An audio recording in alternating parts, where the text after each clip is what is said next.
Testing. 1, 2, 3, 4. Shout out to Tuesday. Shout out to all of y'all. I am still on the couch. Sorry for your luck. I am on the couch. This is a one screen. I got to do the best I can do because I'm being lazy and a little depressed. So shout out to all of y'all. Yeah, I know I started it a little bit early because I'm just sitting here and I got myself on the TV. I got myself on the phone. This is interesting, since I'm just, here on the couch. Oh my goodness, it's been a long ass day. I just got back home trying to catch up on what the hell is going on, and it's too damn much. It's too damn much. I cannot keep up. We're about to look into it. I said, you know what? We haven't. Let's back away from the plane and plane crash for a second. I got a little bit of an update, but after that, we're gonna back up off of that for a second. All right. You know what's going on at the damn at the airports? The lines are long, so I don't know that. And it's a sore spot with me at this point because I don't even want to talk about it. I'm just so upset still. I just can't even believe it. I was supposed to go to work today. I didn't. I did not go to work today. I got these days off because I wasn't supposed to be here. And I just was like, I came back from the gym and I didn't even want to do a thing. Not a thing. I didn't even want to do shout out to Hood Conservative. Jay-Z used to be my favorite rapper. Don't even listen to that ish anymore. Life is funny. You know what? I just saw a bit of this on a blog and I was like, what is going on? And I tried to see, is there really an interview? And it's like, oh yeah, I heard he was coming out with he's going on tour. Oh, that's why we want to come talk now. All right, it makes sense. So we'll just touch on it and see what's going on. Shout out to you and shout out to everyone that is here. Please hit the like button, subscribe if you are new. I went to see my daddy today. Oh my goodness. Child, if you don't want to know things about your parents, please don't have their friends come over and start running off at the mouth. Let me tell you something. The elders don't give a damn. Let me tell y'all something. The elders do not give a damn. So shit, I'm elder. I'm 54. An elder, right? Let me tell you something. Going down there though did make me forget about plenty of my problems. Okay, let me tell you that it definitely made me, forget my own issues for a moment in time. Anyway, because my dad, I think I told you he got hurt in his assisted facility, trying to move. He's in a wheelchair because he's amputee, and so he's in rehab now. You gotta go to rehab, and I said no. So he gotta go to rehab. So I had to go down there, and I said, since I'm not gonna go to work, Reaper, I didn't go to work. I'm depressed. Okay, y'all, please, I am depressed. I should not be. Let me phrase this right. I should be in the Caribbean right now. I should be in St. Martin. All right. And then they're charging me for all this shit. And I'm just like, I'm not even there. Why should I have to pay for this? This is not my fault. So now I have to dispute and, see what a credit card company is going to do or see what the airline is going to do. I'm stressed. Okay. I'm depressed. All right. And I got other issues. So let me live. Now, allegedly, I'm going to work tomorrow, meaning signing on because tomorrow is a work from home day. Allegedly. Well, we'll see if that happens. I'll let y'all know. Anyway, so I'm down there and these elders are coming to visit. So they're all 70 plus years old. And these two women came in and they friends from back in the day of my dad. So they talking, and the woman was like, I think we related. You always related to all the people that come in there. I think we related. All right, man, we could be, but I don't know who you are. Oh, we related on your mom's side. I said, okay. So then she starts naming these names. I'm like, just agreeing with her, chat. Then she says, well, I bet you didn't know that I sent one of my friends over there to go talk to your dad for me. Man, why are we having this conversation right now? Why are you telling me this?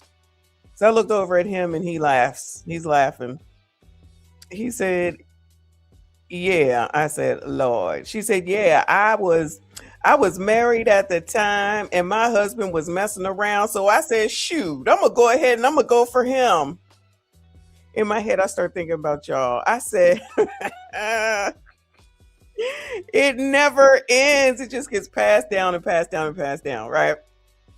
So she said, I just looked at her and she's like, yeah, girl, he was messing around with whoever. So I said, you know what? I'm gonna go mess with. Mm-mm-mm. So I heard that there was this was not recently. This was back in the day. This is when they were younger. So this is not now. This is back in the day when they were younger. So she said, I went and I knew that your dad was gonna be at this party. So I said, I'm gonna go for, I'm gonna just say my dad because I don't want to say his name. And she said, I went with my girlfriend. So we went in there and there he was. And then my dad says, and she sent her friend over to talk to me for her. And I just shook my head. She said, yeah. So I sent my friend over there to go talk to him for me. And you know what?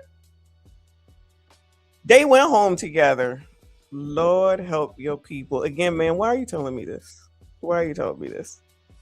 So the girl that she sent over, her friend, her bestie, mind you, calls her the next day and says, I just want you to know that I stayed the night with And she said, girl, I don't care. I'm still going after him. I was like, you bitches, this is exactly the effing problem. This is the exact problem. Y'all will do whatever. It doesn't matter. And these probably be the same people talking about pick me, mammy, pick me, mammy. What are you talking about? Everybody's a freaking hoe. What are you talking about? So your husband was over here messing with some woman because that woman didn't give a damn about you. So you said you don't give, my dad was single, mind you, okay? So you said you was gonna go over here and mess with this person. You send your friend who knows your plan. Didn't I tell y'all ain't no sisterhood? Didn't I tell y'all ain't no sisterhood? So they're gonna do whatever y'all allow them to do. Y'all keep doing this shit. Then you be like, how come this? How come that? Men ain't ish, men ain't that. Y'all ain't ish. That's why the shit continues on today. Today. They talking about way back when. It had to be the 60s because it was before I was born. Okay? Oh, no. Actually, the 70s because I was born, because this is how I figured out that I was born, right? So she said, so she still went after him. And honestly, I'm sure he had her too. Let's be honest. I'm sure my dad had her too. So she said, you know who that lady was? So she told me her name. And I looked at him. I said, the woman you married? He said, yeah. I said, oh my God. I said, so your friend sent her friend because her husband was messing with some heifer. So she sent her friend. Her friend took you down. You ended up marrying the friend. And the lady goes, yeah, that's how it went. But guess what? It didn't matter because he was still calling me. I said, I can't take it. I can't take it. I cannot take it. And why, ma'am, are you telling me this about my damn father? Why? Why? Why? Why? So she's sitting here. This lady, if I'm 54, 18, 5, 6. My mom is 71. So my dad is probably 74, 75, right? So this lady is, odds are 73, 70 something. She said, y'all, she said, I still want to get married. I said, oh my God. I totally was thinking about y'all when I'm sitting here listening to this conversation. She said, yeah, I still want to get married because I feel like being married to him was not really being married because he was messing around the whole time that we was married. I said, oh, okay. Okay. Yeah. So then the next lady that was sitting next to her, because she came with a friend, it's not that friend that's not the woman that he was married to, because I know that woman, right? And she goes, well, I was in the military. I said, oh yeah, oh okay. And she said, I forget what she said she did, child. Something, whatever her job was in the military. It was something that was not like on the front line, right? And she was like, yeah, and I had fun. That's what she kept saying. And I was looking at her, okay. She said, yeah, I had fun. She wanted to tell me her whole stories, y'all. I'm telling you, I'm telling you, I'm telling you. She wanted me to ask her what happened. Ma'am, first of all, I don't know you. Second of all, you're 70, 80 years old. Third of all, why would you want to tell me this? You realize that even though I know I'm my age, I'm still his child. Do you think he wants me to know how much of a hoe he was, even though I already know? Do you think he wants me to know the details of his hoedness? Okay. I said, oh, she was just looking at me. Yeah, I was only one of two women with a bunch of men. So, child, I know what that meant, y'all. I know what that meant. I said, oh, okay. The other lady was like, I wasn't in the military, but there's a lot of military. Well, y'all know I'm from Annapolis, so it's a military town. It's a lot of people in the Navy, and there's an Army base. I can't think of what it's called right now. So yeah, there's a lot of military men down there, which I love the military. Y'all already know I love military, love a man in uniform, all that. Okay. I said, oh, I said, yeah, okay. So eventually they left, and I just looked at him. I said, what is going on? I said, why do they want to tell me their whole stories? He just starts laughing. I said, like, I already have an idea. I don't need like the actual details. You know what I mean? So what happens next? One of his pimp daddy friends comes in. Okay, he gives like when you're in a facility. First of all, you get interrupted, just like in the hospital, with nurses and food and cleaning, blood pressure, medicine. You cannot rest when you're in the hospital, y'all. If you've ever been in, you cannot rest. Fort Meade, it's Fort Meade. Thank you, Lawrence.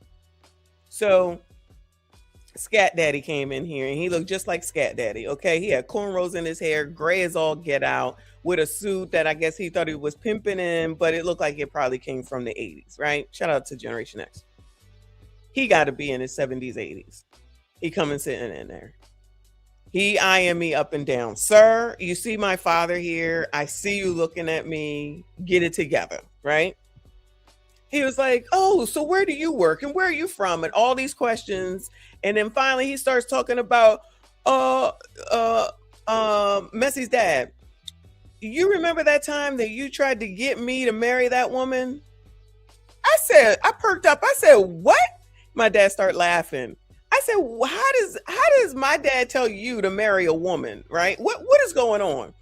He said, ha, ha, ha, ha. There was a time that your dad came to me and he said, there's this woman that wants to travel. Travel? Y'all know I was thinking about y'all this whole time, all day. At least it took my mind off my issues, right? So he said, you remember that time? And my dad shakes his head, yes. I said, oh my God. I said, what are you, a PIMP? What is going on? How do you tell this man that he's going to marry some woman? And he goes, he did. And I was going to do it. I said, what? I said, well, is it a woman that you were seeing? He said, yeah, but she wanted to travel. So he said, I'm going to go ahead and I'm going to tell him to marry her because he in the military too. So he can go ahead and marry her and then she can go travel. Oh my God, right?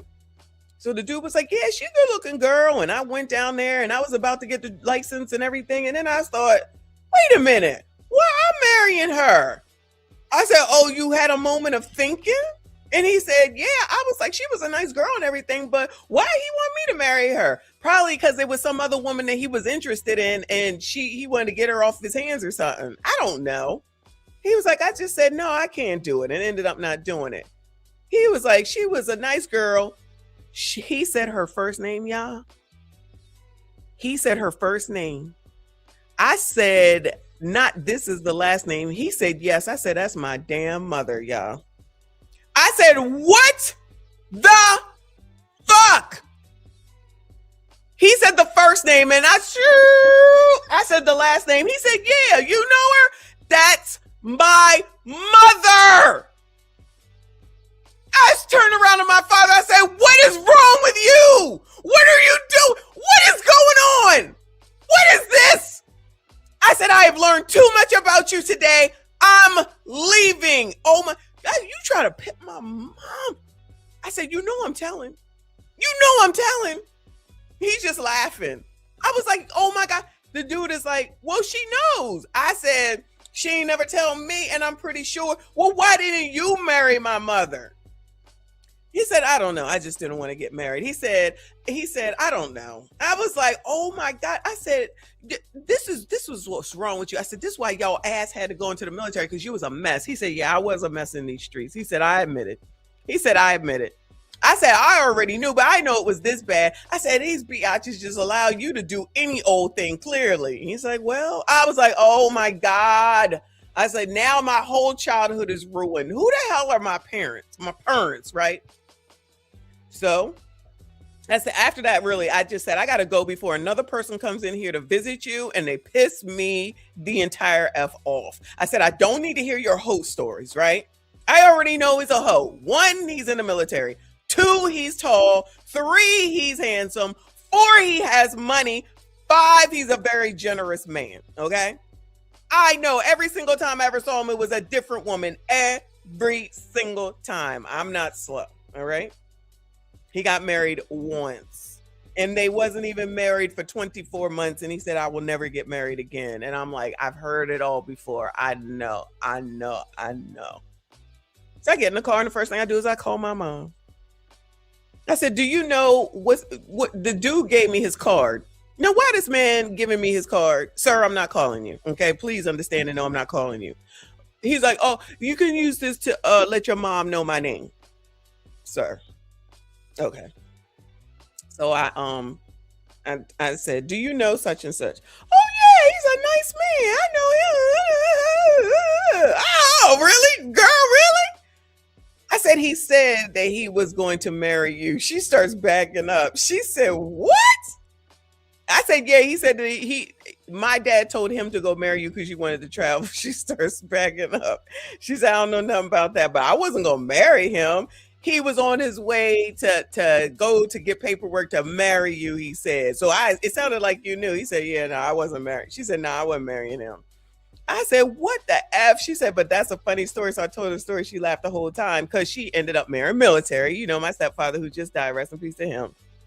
And then she starts telling me about how when we lived in Guam, you could just hop a military plane, jet or something to take your ass to the Philippines. And she used to do that. I had no idea. I don't know where the hell I was. Me, my baby sister, and my stepsister.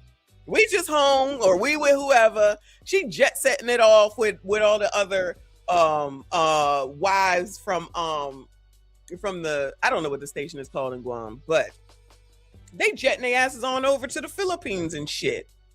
You ain't take me? No. We had a good time. I was like, Lord. She said they was just out there flitting around, 20 some odd, 30 some, not even 30 years old. Anybody could have snatched them the hell up. I said, wow. I said, wasn't no Ubers, wasn't no cell phones where you could give your locations, wasn't no what is it called? AirPods. None of that. I don't know what it's called. I don't remember, but whatever. There's only one military base in Guam because it's not even that big. But we used to live there. But y'all, a mess. Listen, I learned enough today, Uncle Rick. I've learned enough today. All right. I'm gonna just leave it at that. It's too much. But it definitely took my mind off of my issues for a moment for the afternoon. And I'm like, I'm not coming back anytime soon. So child, you better stay healthy because I can't take it. And I'm not gonna be out here with your funky ass friends with your funky ass stories because I'm already mad. It's too much. Catching hops. Is that what it is? Maybe that's what it is. I don't know. Clearly I was in my place, but they wanted to share their stories. I knew nothing about none of this. Why do they want to tell me these stories? Why? They so badly wanted to share all their whole stories. Like, y'all, come on now. Just give me a break. But it did make for an interesting day. So that's where I've been. And now I'm back on the couch with y'all. I don't even feel like sitting up there in that chair with the damn computer that's going to mess up. So anyway, so that's that.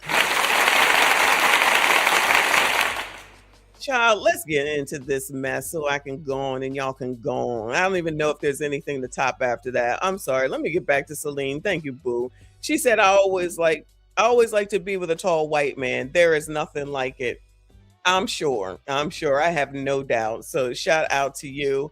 Tall men are fine, but it doesn't matter to me. All that height and shit, because whatever. People always say you're the same size when you're in the bed. Yeah, that's true. So who gives a shit? But to each his own, his each his own. Anyway, y'all, let me give y'all an idea of what in the hell is going on around here. Shout out to Reaper, because, child, there is an explosion, and I'm not sure where this is at, but it's an oil field, whatever. So then that means that gas is probably going to go up. So this says, covering the explosion at Valero refinery in Port Arthur. Do y'all know what Port Arthur is? I'm not sure. We're going to follow breaking news tonight from Port Arthur following an explosion at the Valero refinery. It rocked a lot of homes around the area, including one in Mid-County. Take a listen. Damn. This is from Nederland as the explosion happened around 6:20 this evening. And Southeast Texas is still on high alert. Sabine Pass ISD has closed tomorrow. Good evening. I'm Nick Canizales. And I'm Clayton Rhodes. People across the west side of Port Arthur and beyond have been told to stay indoors and off the roads as emergency crews deal with this very fluid situation. And there's a shelter in place for the west side of Port Arthur from Stillwell West and then south of 73. Pleasure Island is included in that and Sabine Pass. Shelter in place. Port Arthur Mayor Charlotte Moses took to Facebook alongside City Councilman Thomas Kinlaw. Mayor Moses suggested turning off AC units to help prevent outside air from circulating inside. Some News reporter Spencer Plato is live from Port Arthur. Spencer, what's the latest? We know it's dark right now. Are you still able to see the smoke? Yeah, that's right, guys. I'm on Gulfway Drive and Terminal Road. And like you can see behind me, there is still some smoke, but it's not as thick as we saw earlier. It has toned down quite a bit within the last hour. Earlier, it was just a thick smoke cloud, kind of looked like a thunderstorm earlier. And now that smoke was coming behind a building at the Valero refinery. And fire crews and first responders, they have been flying in and out of this entrance for the past hour. They have blocked off the road right in front of the entrance. And so this has activated a shelter in place that has been issued for the west side of Port Arthur. And we have seen multiple cars try to come down this street. Police have blocked off the entrance. Police are using their megaphones. I see black smoke, girl. What you talking? Child, this a mess. Drivers to turn around. They're not allowed to enter into the entrance. And so drivers, they're being asked to avoid the area, and that's including State Highway 87 and 82 near the refinery. And I spoke with Port Arthur Mayor Charlotte Moses a few minutes ago, who says a group of children, they're stuck in Sabine Pass because buses haven't been able to get through the closure. Our main thing is getting the kids that are in Sabine Pass, as the county's in charge, because these are county roads. And so they're trying to make sure we get those kids out of Sabine Pass home from school that we're not able to get out of Sabine Pass. Yeah, and at this point, Mayor Moses says the cause of the explosion is still unknown. She says there are no injuries at this time, and this remains a developing situation that we will continue to follow. Well, thank God for that. No injuries. And keep you guys updated on air and online as we learn more. But for now, live in Port Arthur, Spencer Plato, 12 News. Alrighty, thank you, Spencer. We also have new video showing the moments right after the explosion from the air. Now, this is from Coda L. Riley, who took this from a crop dusting plane. You can really see the magnitude of this emergency situation, which is why residents are being told, y'all, can't that catch to something else and be a big ass explosion or something? To be extra careful tonight. Again, those close to the explosion site are being told to shelter in place as the TCEQ continues monitoring here. Yeah, but what you should do in a shelter in place, well, according to FEMA, stay indoors, lock all doors and windows for a better seal, turn off your air conditioner, fans, and close your fireplace. Will suffocate your ass. It says stay inside, lock the doors and the windows, turn off. So die? Close the fireplace damper, duct tape gaps and seals, and listen for emergency instructions. Good luck to y'all down in Texas. Prayers to those down in Texas near wherever the hell they said this was, because now y'all got to suffocate and die. Damper or any other place in your home that lets air in from the outside. Be sure to use duct tape on any gaps around windows and doors and listen for updated alerts and instructions from emergency crews. Now, this explosion happened just after 6 p.m. right as people in the area were getting off of work and picking up their kids and heading home for the day. Yeah, several of you reached out to us to tell us what your experience was, like Isis Mayorga, who was at home getting ready to meet her friends when she thought a tree fell on her house. All of a sudden, it's just like I hear like a big, like loud thumping sound.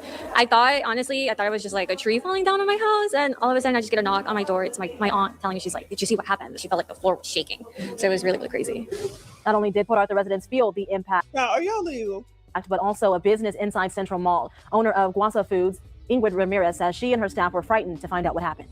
We were working in a child, are y'all legal? Felt like something had fallen, and we all turned to each other and nothing had fallen. About 5 minutes passed, and they had called my cashier, and it was her mother crying, saying it was an explosion at the plant, and we were all shocked.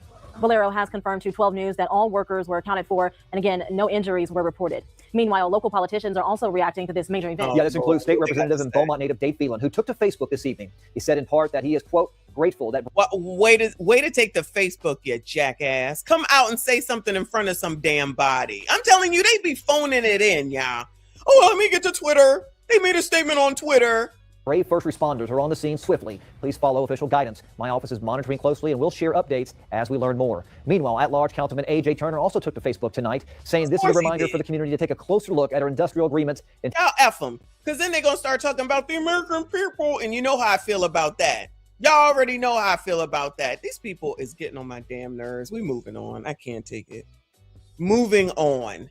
Where are we going? Let's get an update on the damn the plane crash. Fatal plane crash at LaGuardia. Oh, they got a view of it now. Oh, Lord. Viewer discretion is advised, y'all. Viewer discretion is advised. The latest on the terrifying deadly collision of a passenger jet and a fire truck at LaGuardia Airport here in New York City. The NTSB investigation is now underway, and we're learning new details about the moments before the crash and the lives lost in this horrific accident. Tonight, new video posted on X showing the terrifying moment an Air Canada flight slams into a fire truck at New York's LaGuardia Airport. A passenger recording just before the crash and the lives lost in this horrific accident. Tonight, new video posted on X showing the terrifying moment an Air Canada flight slams into a fire truck at New York's LaGuardia Airport. Let's slow that down. I'm sorry. We got to slow that down. That's crazy. Come on now. Wow. It's about the moments before the crash. Yeah, Deborah, slow it and down. the lives lost in this horrific accident. Tonight, new video posted on X showing the terrifying moment an Air Canada flight slams into a fire truck at New York's LaGuardia Airport. It's like the plane came up upon top of the fire truck or something. I don't know. Air Canada flight slams into a fire truck at New York's LaGuardia Airport. I tell you what, those firefighters, woo, praise the Lord. They best. A passenger recording just moments after escaping the plane, others still filing out as the nose of the plane tips up. An Air Canada Express flight from Montreal colliding with a fire truck on the runway. Stop truck one, stop. Stop truck one, stop. The crash killing the pilot and co-pilot. There was an aviation disaster, the likes of which we have not seen here in over 3 decades. This was a high impact crash. We're talking likely over 100 miles per hour. And one of the flight attendants had her back towards the cockpit because she was sitting in the jump seat. The force of this crash ejected her from the aircraft. That flight attendant among the more than 41 of the 76 people on board. We're going to need to hear from her. We need to talk to her. And 2 in that fire truck hospitalized. The crash fueling fresh flying fears. We are at a breaking point, and now you add on top of a government shutdown, chaos at the airports, and that only adds one more layer of stress to an already stressed out system.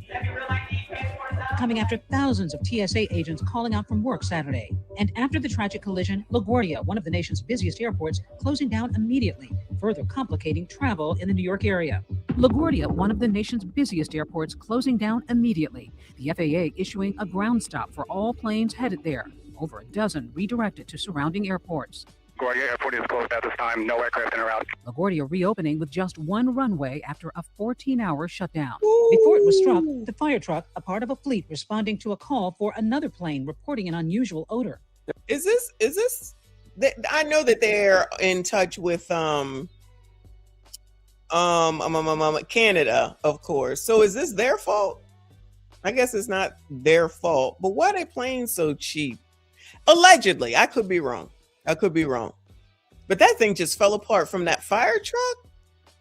Child, this is crazy. There was a lot going on at the time of this accident. So it was raining, visibility was not great, there was fog, there was a United aircraft that had an emergency, so the fire crew was looking to get across the runway quickly to help United. The vehicle, I have a vehicle in hold position. I know you can't move. The vehicle's responding to you now.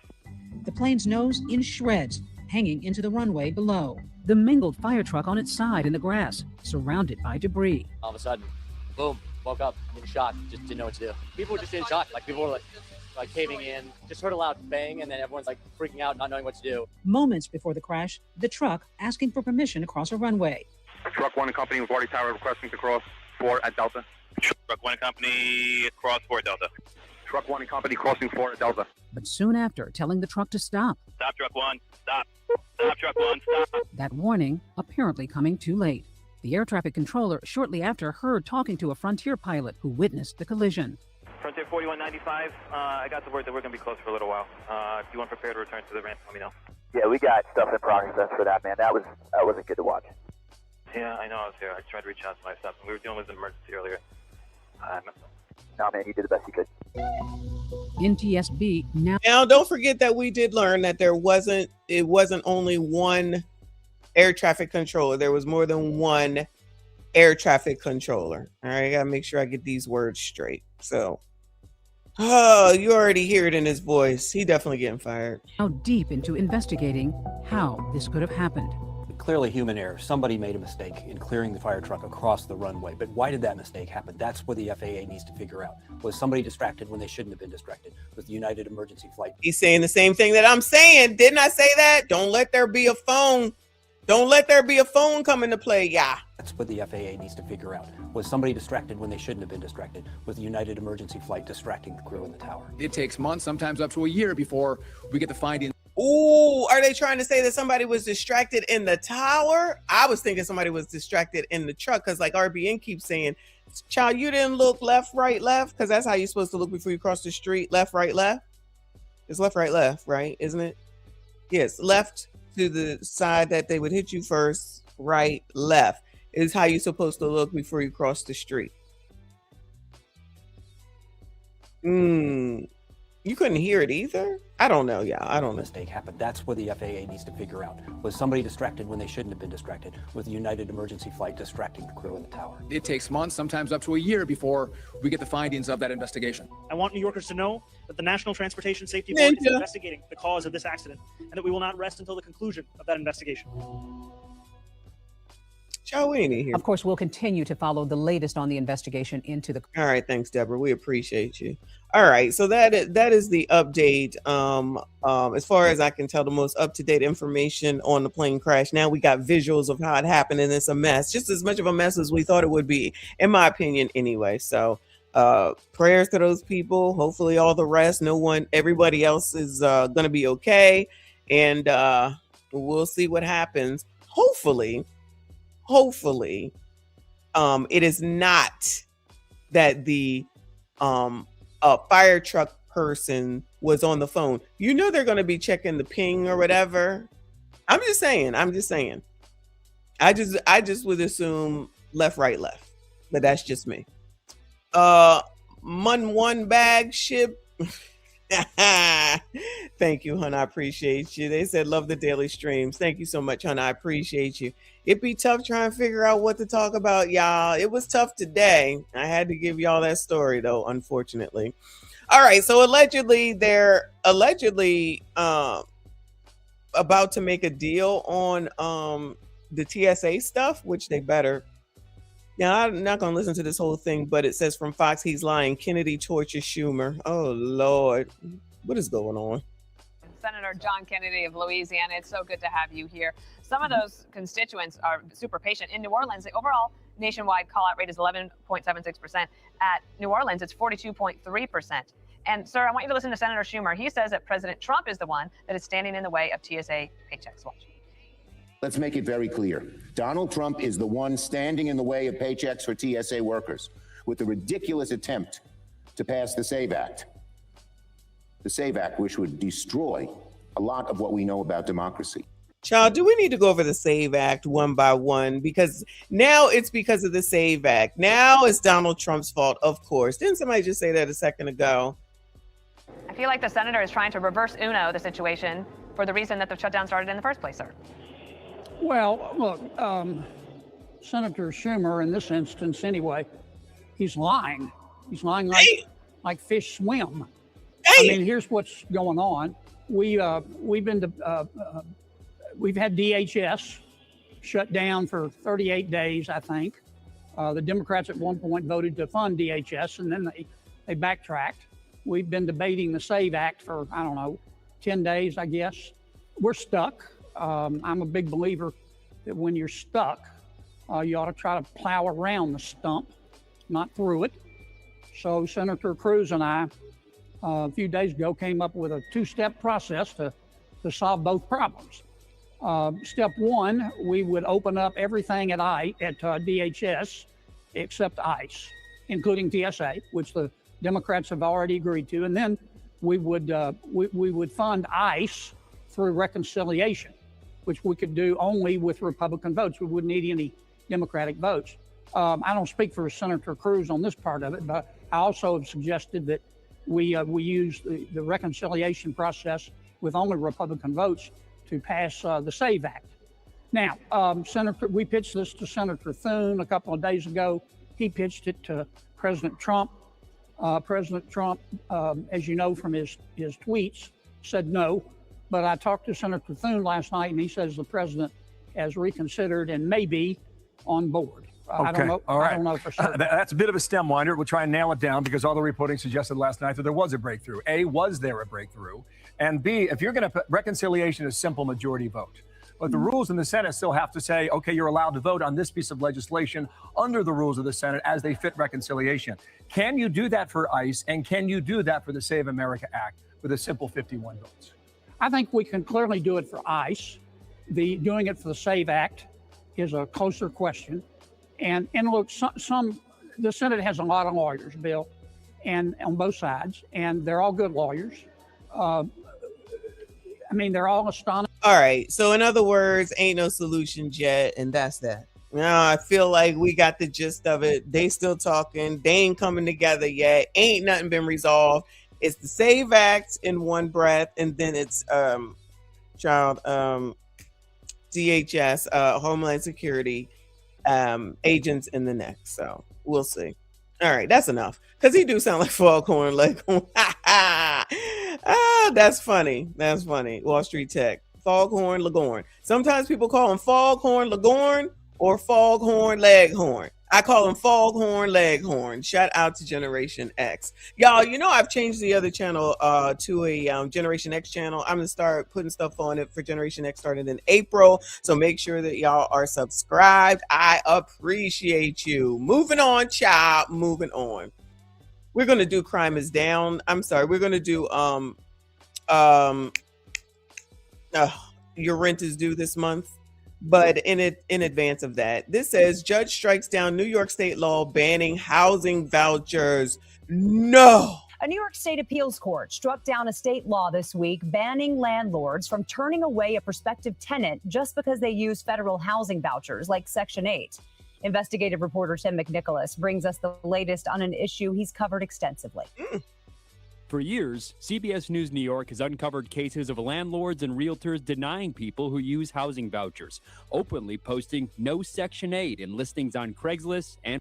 Well, we don't want it. Why should we have to take it? What kind of bullshit is that? You have to take it. No, I don't. No, I don't. I'm telling you, this is some bullshit, but this is that shit that New York will do to y'all. Places like New York and California and Chicago. You have to take it or else you're discriminated. No, I'm not. What if I don't want to deal with the government? It might not even have nothing to do with the daggone people, even though most of the time it does, child. But what if I don't want to deal with the government and y'all telling me what shit need to look like and y'all telling me how much I need to take and y'all telling me what you gonna do and y'all telling me this and y'all telling me that? What if I don't want to listen to y'all? I've taken Section 8. They will say, no, you charging too much. They will say, no, you got to fix this, you got to fix that. Well, what if I don't want to fix it? It's not even detrimental. Stuff like the, and you should fix it, okay? But I'm just letting you know.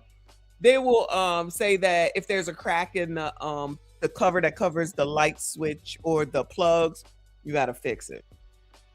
Knobs, you got to fix them. I mean, technically you should, of course, but is it a major thing? Absolutely not.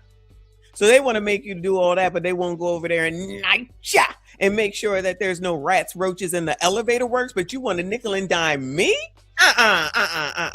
That's why I said, no, I'm done with it. Once I was done with it, I was done with it. Now, it's nice. It's great to always get the money. You always get the money from the government side. You still might not get the money from the funky ass tenant because they just a pain in the ass at all times. Then they treat your house like shit because they don't own shit, ain't never owned shit, and don't know nothing about owning shit. So then once they leave out, you got to take all that money that you made and put it back into making it better for the next person to go and do the same thing. See, people don't think about that part. And these governments don't give us money for shit like that. They just give money to those people. Poors, fake poors. If y'all learn how to clean shit up and you didn't destroy shit, we would have no problem with renting to if you on a housing voucher. But again, the funny part is that, oh, y'all want to say all this and you got looking like shit on a shingle, okay? McNicholas brings us the latest on an issue he's covered extensively. For years, CBS News New York has uncovered cases of landlords and realtors denying people who use housing vouchers, openly posting no Section 8 in listings on Craigslist and beyond. Paris Dickey is a realtor who works primarily with people who use vouchers. Now you have kind of like... Child, he looked like somebody y'all shouldn't even be working with, but I digress. Allegedly. The legal precedent that's coming down. And he's worried how a new court ruling will affect his clients. Now you're going to have landlords that are just like, oh, I don't want these people in my building. You know, check off every protected class, and that's the reason why they don't want these people there. So I see it's going to be a huge challenge. A state appeals court ruled Thursday that the state law banning Section 8 discrimination violates the Fourth Amendment. The judges wrote that under the law, landlords are now forced to consent to governmental searches of their rental properties and records. Small Property Owners of New York, or SPONY, supports the decision. The judges recognized that it was an infringement on property rights, and we support property rights, as small property owners. So we were, glad to see that the courts saw it that way as well. 2023, CBS News New York Investigates scheduled an apartment showing in Brooklyn to reveal how realtors turn people away. Would they accept some of our vouchers? Vouchers are a tricky subject with landlords. What my broker said is, not right now, unfortunately, but maybe in the future. That is not discrimination. We're saying that we don't want to take money from the government, and now that's discrimination. So they want to try to turn around and say that you don't want to take it from those people. It's not coming from those people. It's coming from the government. Child, who are these lawyers? Let me go talk. The money is coming mainly from the government. We don't want to deal with ya. So now we have to be Guess what? Child, give me your money for the application fee. Child, you're not going to pay it anyway. I will take your money for the application fee, and then I will just decline you because your credit's going to be shit. You're not going to have enough money for the first month and the last month's rent. Fine. I'll take your $50 for running a credit check on your ass. Oh, do you have to do a credit check? Yes. Do I have to pay this for every adult in the house? Yes. Y'all just accept it because they're not going to be able to go through the process anyway. This is how I would get them. Not that I said that I didn't take it. I did accept it, but I would as soon as you tell them what the fees are, they don't want to do it. They don't want to go through with it. Well, if I go and give you another $50, mine was $35. If I give you another $50 and I go someplace else and I'm gonna have to give them $50. I said, yep, that's how it works. Like, I don't know what you want from me, so I should have to pay in order to pull your credit? No, that's not how that works. They'd be like, I have to think about it. All right, you go think. See you when I see you or not. It don't matter to me. So honestly, you could still get declined or whatever. You really don't have to come out and say it. But I don't like the fact that they're trying to say that you have to accept it. So just because then it sounds like they're saying you have to take them. I will take your money to apply. Sign your name on the dotted line, fill out your ish, and make sure that you give me the fee in order to pull your credit. I'm telling you, they never wanted to do that. They was always whine and complain. It's not fair. This is the reason why I don't want to rent from you or want you to rent from me. Other landlords might be open to it. Landlords have long complained about the inspections and paperwork required when accepting Section 8 tenants. Voucher holders, on the other hand, tell CBS News New York they're worried Thursday's ruling could open the door for more discrimination. I don't agree with that. And I feel like maybe the decision will put the burden where it should be, which is on the HUD to make sure that the program is working. The Thursday ruling stems from a lawsuit Attorney General Letitia James filed against an upstate landlord. She can appeal to a higher court, and her office says she is considering their options. Jessica. It sounds like What the hell Letitia James filing a lawsuit for? Appeal to a higher court, and her office says she is considering their options. Jessica. It sounds like a really tricky story to cover. I'm wondering, because of the nature of New York City, how does it impact rentals here? So it's a great question. City Hall says they're still looking into that. But one important thing to note is that the city does have its own separate law banning voucher discrimination in New York City. Okay. Thank you, Tim. Voucher. A New York State appeals court struck down voucher discrimination. Voucher discrimination. Child, y'all allow these people to make shit up. Let me tell y'all something. You can get them to make up whatever the hell it is that you want. You still cannot afford the shit, so you're not going to get the place anyway. So go ahead and scrape the money together to pay them damn application fees and get denied, and then you're going to be mad. And then, God forbid, y'all, excuse me, God forbid, because people are crazy, they'll come back and they'll beat your ass or delete you and say it's because you got rid of us. See, these people don't be thinking about that. These people don't be thinking along those lines. They too busy trying to be equal. You're not equal. You cannot afford it. That's why you're on assistance to begin with. So we don't have to accept it, because we not only deal with your ass, we also deal with the government. Okay? That's exactly what we would do. Okay? That's exactly what we would do. And then if they paid it, they just thought that if they paid it, that they were going to get it. Do you see all these people coming in here for this open house? You're guaranteed nothing, but they wanted to be guaranteed. Again, another indicator that you can't afford it. So I'm supposed to slide your ass on up in here. Shout out to Red Pill Crip. So I'm supposed to slide your ass on in here, knowing you can't afford the shit, even your portion. And then I'm going to think that you're going to take care of my shit that I know look good, which is why you want it. And plus, no one else is accepting it. If you accept Section 8 and you on the list, trust me, you're going to get call after call. Your phone will not stop ringing. Your phone will not stop ringing. Then if you got someplace decent, they're going to hound y'all's asses. All right? Just letting you know. Just letting you know. But anyway, yeah, I think that's some bullshit. They just coming up with anything to just say everything is freaking discrimination. Ain't no fucking discrimination. I have the right to say who can live in my shit. That's my shit at the end of the day. And if I don't want your ass in my shit, then your ass ain't coming in my shit. That's it. That's all. Moving on, child. Moving on. Let's see what these crazy ass liberals are talking about.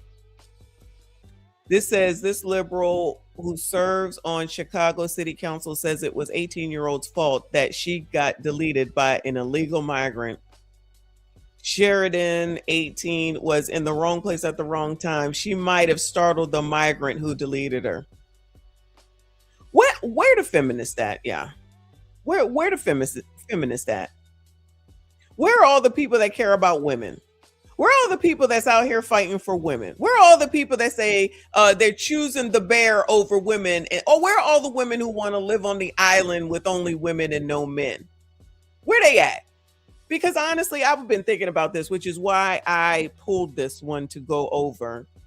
Where are all the feminists that care about women when most of the people that are being taken out by the illegals? Now, am I saying that it's a lot? I don't understand how people can sit up here and say, well, it's not that many people. Oh, okay. Well, it's okay for this many people to die, y'all, or be deleted by illegal migrants because they think it's not enough. Remember that, okay? But y'all care about women and children so much. Guess who is out of here mostly at the hands of when they do commit these crimes? It's mostly women and a lot of kids. Where y'all at? Where y'all at?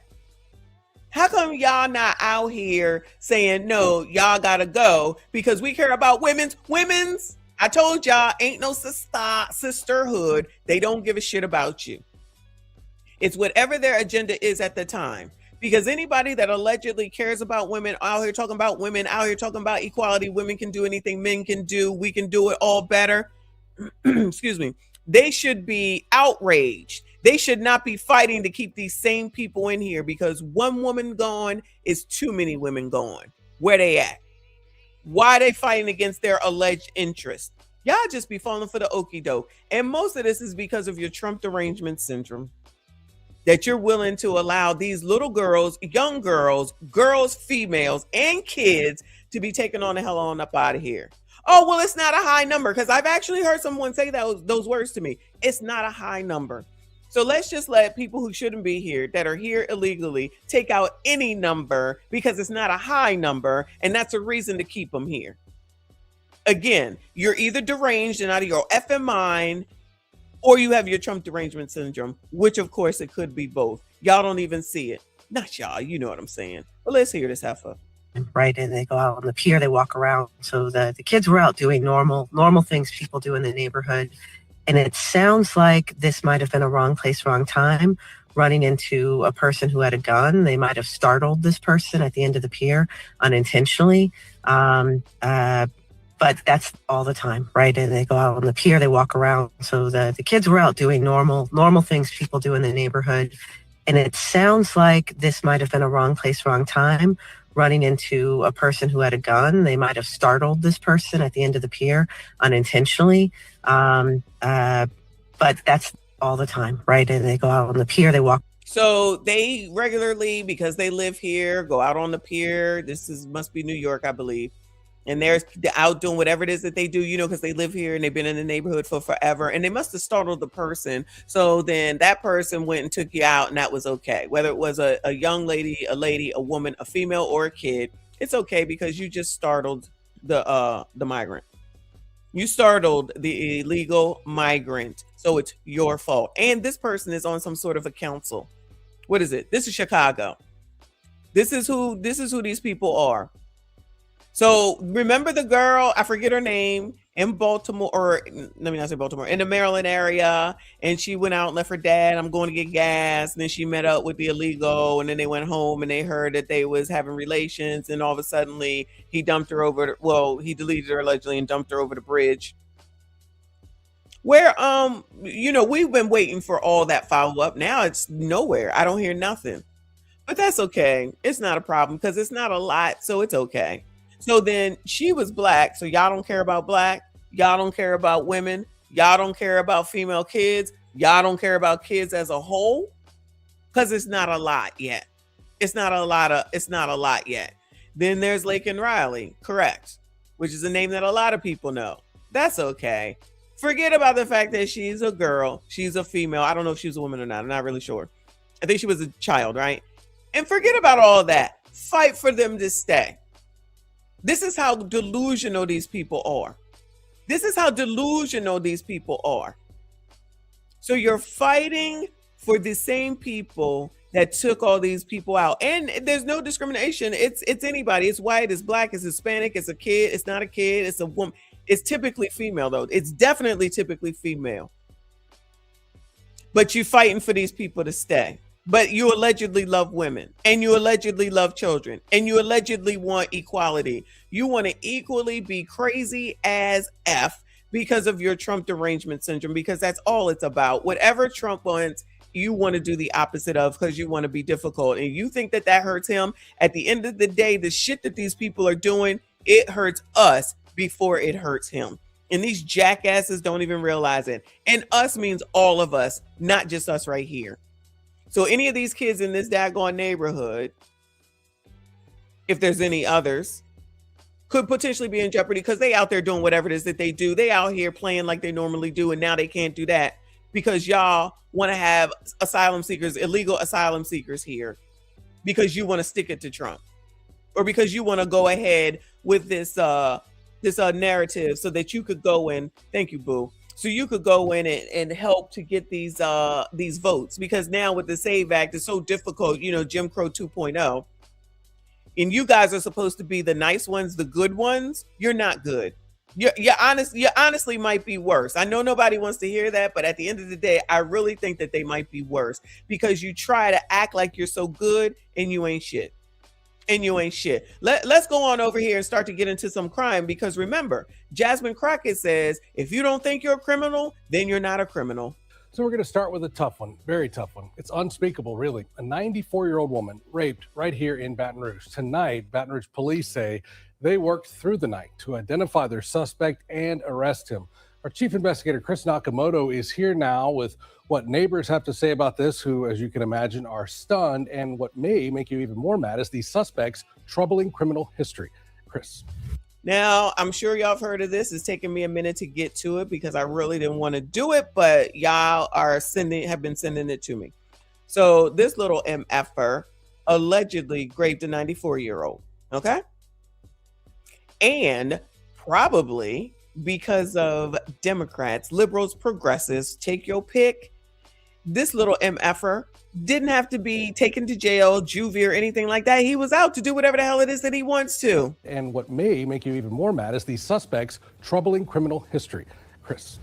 Good evening, Greg. Jeremiah Taylor is no stranger to law enforcement. In fact, he was just released from jail in January for a slew of other charges. Tonight, neighbors on East Black Oak Drive near Park Forest and Sherwood Forest are stunned. Jeremiah, did you rape a 94-year-old woman? No. What was that? No. You didn't do that? No.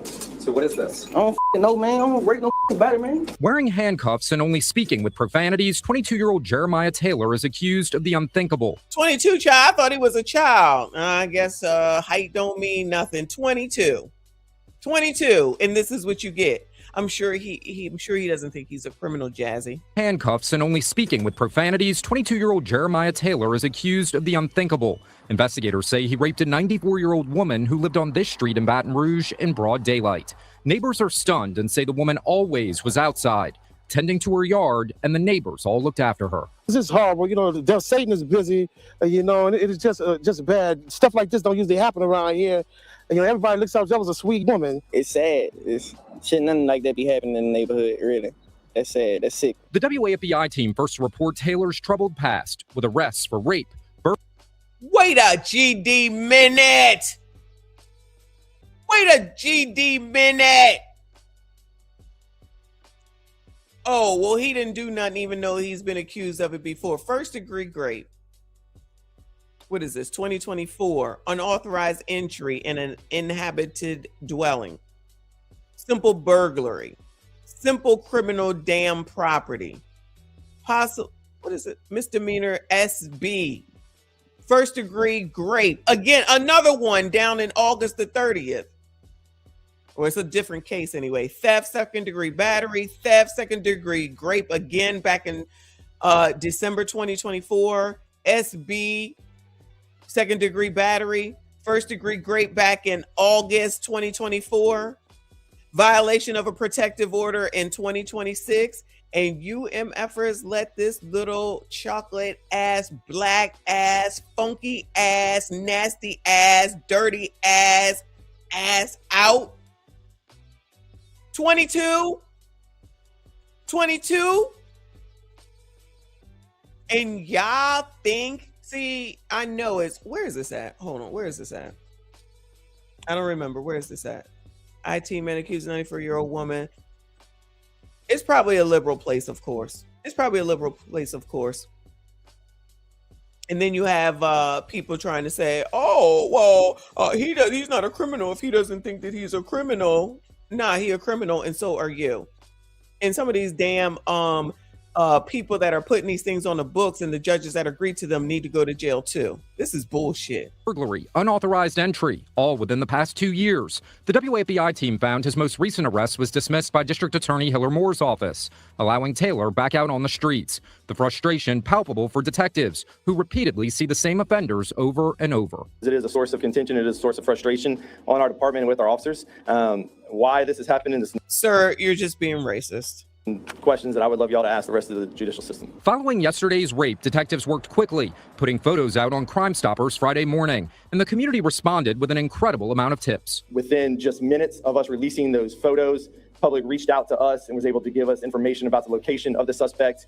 Our detectives then went and were able they said, yeah, him again. Here you go. To arrest the suspect within just a few minutes in the same vicinity. For neighbors who look after neighbors, if he's found guilty, many of them say they want to see Taylor pay the ultimate price. They want to see the state seek castration in this case and more. I don't think he deserves to live.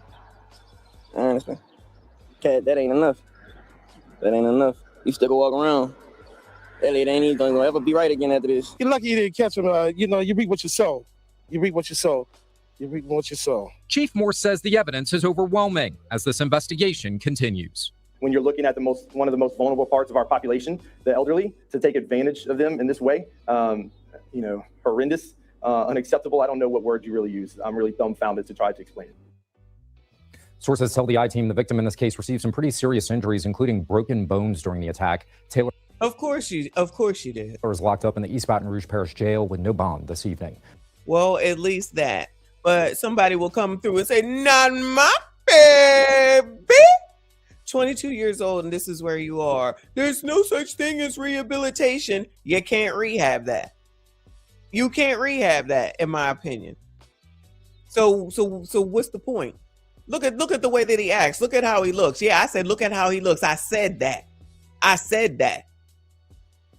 I mean, how many times do you need to be accused and I don't even know if convicted or whatever about freaking rape? So now that woman who's trying to live her last, days now has to be traumatized with broken bones. Trust me when I tell you, as you get older and you have to, if you get an injury, it is not easy.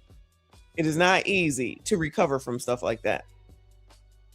And who thinks that this N-word would freaking come out and act right after this?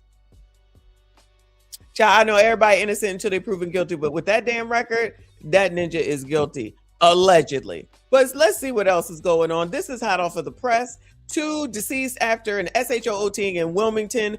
2 other victims are in critical condition. Shout out to Delaware. Big story on Action News is breaking news. Police in Wilmington say 4 people have been shot, and within the last 10 minutes, we've learned 2 of those victims have died. The gunshots rang out in the 600 block of North Adams Street, prompting a massive police presence. Let's get right now to Action News reporter Becca Hendrickson live for us at that scene with the breaking details and this very disturbing update, Becca.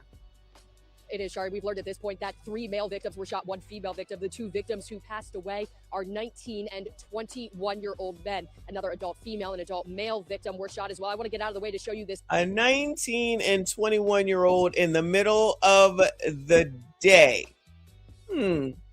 I'm familiar with Wilmington. This is where, not necessarily on this block, but this is where FDMG Academy is.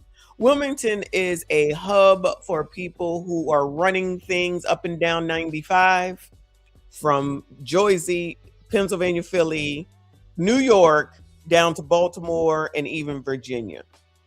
So a lot of things happen in Wilmington. I'm sure they're not criminals. If they don't think they're criminals, they're not criminals. But what are y'all doing in the middle of the day just having shootouts? I'm just asking questions. 3 male victims were shot, 1 female victim. The 2 victims who passed away are 19 and 21-year-old men. Another adult female and adult male victim were shot as well. I want to get out of the way to show you this massive scene behind me. You see all the police markers here on the ground. They go back for a couple blocks. This is North Adams Street in Wilmington. The police blockage goes from where we are just before 8th and Adams all the way down to 4th Street. Police for hours have been asking the community to avoid this area as they continue their investigation. And we saw a lot more police out here earlier. The investigation on that sense, the paramedics have left the scene, but police are still here. Take a look from overhead. You see that police presence when those shots rang out around 2:23 this afternoon, again on the 600 block of North Adams Street in Wilmington. Just to go over it again, we learned that 4 people were shot. 2 of those victims have died, a 19-year-old male and a 21-year-old male. We also learned that the 2 other victims were an adult female and an adult male. Both were taken to the hospital in critical condition. That's the latest update we have on their condition at this point. Police still, of course, back out here live, very active on the scene. More than 30 markers, police markers on the ground there that we've counted going back 2 blocks. We've also seen police going in and out of Adams Market on 7th and Adams. We presume that's part of the investigation as well, but still Now they probably went in there, couldn't afford nothing, came back, started. Plenty of unanswered questions here. What prompted the shooting? What led up to it? Where the investigation stands at this point? If there are any suspects who did this? These are still questions. Now, girl, you know ain't no damn suspects that we need answered. But tragic update here in Wilmington, Delaware this afternoon. 2 people dead, 2 more shot. For now, live here in Wilmington, Becca Hendrickson, Channel 6 Action. Oh, if Dr. Umar had opened that school, maybe this wouldn't have happened because they would have been in school. Allegedly. Well, not them, but maybe they could have gotten a job. The school was open. They would have had a better chance in life, all that type of stuff. But no, he got to take forever. And now the opening has been pushed back to 2027. In case y'all didn't hear, Umar's school opening date has been pushed back to 2027. I'm sure. God willing, if I'm still here and alive, then I will go to the grand opening next year. I was supposed to go last year. I was supposed to go this year. Now it's pushed back to 2027. All right. Dr. Umar's doing big things for the community, y'all. And if you say anything, then you're a hater. Moving on. Now, I didn't think this story was true, y'all. I've been seeing people talk about this mess. So, oh Lord, hold on a second. StreamYard is StreamYard. And hold on. This mess about this amputee who allegedly carried out a red rum. Quadruple amputee red rum suspect held without bond. How, Sway? What is going on, y'all? Now to another Fox 5 News alert. A quadruple amputee in Maryland accused of shooting and killing his friend, then dumping the body and fleeing to Virginia, will stay behind bars. Dayton Weber had his first court appearance today. This as he awaits extradition from Virginia. Fox 5's Homa Bash live in Charles County, where we are learning more about the man who died.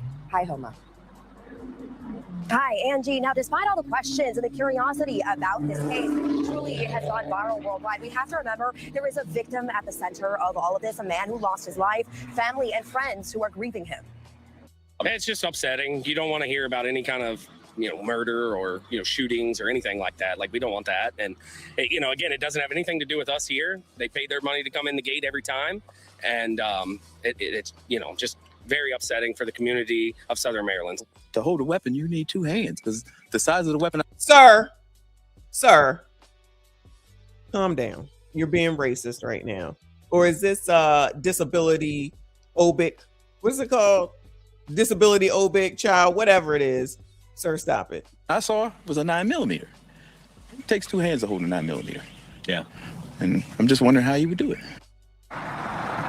Well, this is 27-year-old Dayton Weber, quadruple amputee, professional cornhole player, and accused killer. Now you're looking at videos from his YouTube page showing him climbing a ladder, firing a rifle, sledding through the woods, loading and shooting a 9mm. Where there's a will, there's a way. Handgun, all without hands or feet, which he lost as a baby due to a bacterial infection. Now, Weber is behind bars in Virginia, where Charles County Sheriff's detectives say he fled to after murdering his friend, 27-year-old Bradrick Wells. The two were in a car. Oh, no, that's racism. He is not white. This is a racist. Are those puppies okay? This racism. County Sheriff's detectives say he fled to after murdering his friend, 27-year-old Bradrick Wells. The two were in a car with two other friends Sunday night, Weber reportedly the driver, before some sort of argument broke out. Loved ones telling me Weber and Wells have been friends since they were about 11 years old. Wells' family describing him as loving. Look at how good that does you. You can be friends from 11 years old all the way up to 20 some odd years old, and still your friend will take you out. With two other friends Sunday night, Weber reportedly the driver, before some sort of argument broke out. Loved ones telling me Weber and Wells have been friends since they were about 11 years old. Wells' family describing him as loving, a motocross rider, a car enthusiast. His body was dumped in the early hours of Monday morning in a stranger's front yard in Charlotte Hall, Maryland, about 15 miles from where he was shot in Weber's Tesla SUV. It wasn't until the following morning we realized that it was a homicide and that the body had been dumped here. Now, charging documents reveal that Weber fired two shots, hitting Wells in the head and killing him. He is, again, currently being held behind bars right now on no bond in Virginia. Has another court hearing on Friday morning. He's expected to be extradited back here to Charles County, Maryland, to face charges of murder and assault. Guys? This is discrimination. This is, what is it called? I don't know. It's handicap discrimination or whatever. He should not be behind bars at all. This is discrimination of some sort. I can hear it now. He shouldn't be behind bars. He doesn't have feet and hands. He should be in a special facility for special people. I can hear it now. I honestly thought that this story was fake. I said, let me go see, because I saw it on a blog. I said, let me go see what I can find. I said, I know you effing lying. Lord help your people. Child, this is crazy. This is half damn crazy. Well, at least he's not, at least he has no bond for now. Because somebody gonna come in there and say, nah, my baby, he deserves bond. He's had a hard life. Forget the kid that's out of here. Or the young man that's out of here. It don't matter. He just a BIPOC. Get that white man out of jail. Allegedly. I'm just playing about that part. But anyway, this is ridiculous. But crime is down. Even Trump just said recently that crime is down, y'all. Okay? I don't think I have the video, but once I find it, I'm going to bring it to you. Let's go to the NYC. 2 women in their 70s stabbed, one fatally in Brooklyn. Lord, you can't even get old around this bitch. Now in Brooklyn, a 74-year-old woman is dead, and neighbors say it may have been a roommate who fatally stabbed her. Another woman in her 70s was also stabbed. Lisa Rosner has the latest from the scene in Crown Heights. The NYPD's crime scene unit investigating a unit inside 1700 Bedford Avenue Sunday, where just before 10:30 Saturday night, police responded to a 911 call. Inside one of the apartments, officers found a 74-year-old woman with multiple stab wounds to the head and arms, as well as a 72-year-old female with stab wounds to the back and arm. Neighbors say police had trouble getting in and told neighbors to stay in their units. Well, when they went in, they just said they have to, one was in cardiac arrest and they have to do CPR. Police say the 74-year-old woman was pronounced dead at the hospital, and the 72-year-old is in stable condition at Kings County Hospital. Police say a person of interest was taken into custody. Neighbors believe the person of interest is a younger roommate of the two women and that at least 5 people lived there. Neighbors say they heard a male roommate banging on the door before the attack, possibly to warn the victims. The furnitures were shaking. The furnitures were shaking, yes. So he was trying to get in to save. I would think so, yes. Yes. I can't understand why he would be knocking on the door like that. He was just saying, let me in, let me in. Neighbors say he did not get in, but later... Child, after the stories I heard this afternoon, I don't know what to think. Door like that. He was just saying, let me in, let me in. Neighbors say he did not get in, but later... Then we heard like the door slammed again. So I think that's when the lady exited out and she ran out and called the cops. Because they said one of the victims escaped and she called the cops. It is not yet clear what the motive was. Police have not released the identity of the woman who died, and police also say the investigation is ongoing. In Crown Heights, Brooklyn, Lisa Rosner, CBS News. Good luck to those people. I think that's a neck brace around her neck, though.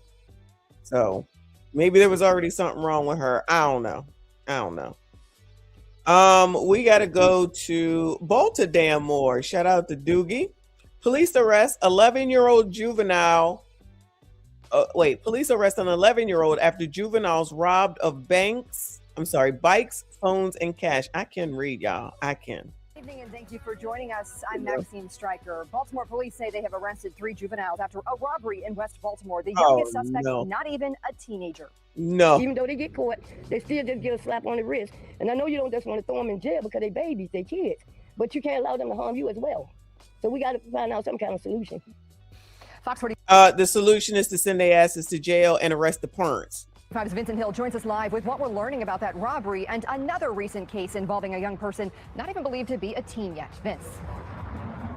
Well, Maxine, get this. We're told the suspect in this latest robbery, just 11 years old, and now residents are once again asking for juvenile accountability. At the corner of Warwick Avenue and North Avenue in West Baltimore Friday. Another juvenile is being robbed of their bikes. 2 juveniles, aged 12 and 13 years old, robbed of their bikes, cell phones, and cash. The suspects, 3 juveniles, taking off on the bikes, but not getting far. Got a foot chase. One of the bikes is running, one of the bicycles south. Middle of the day.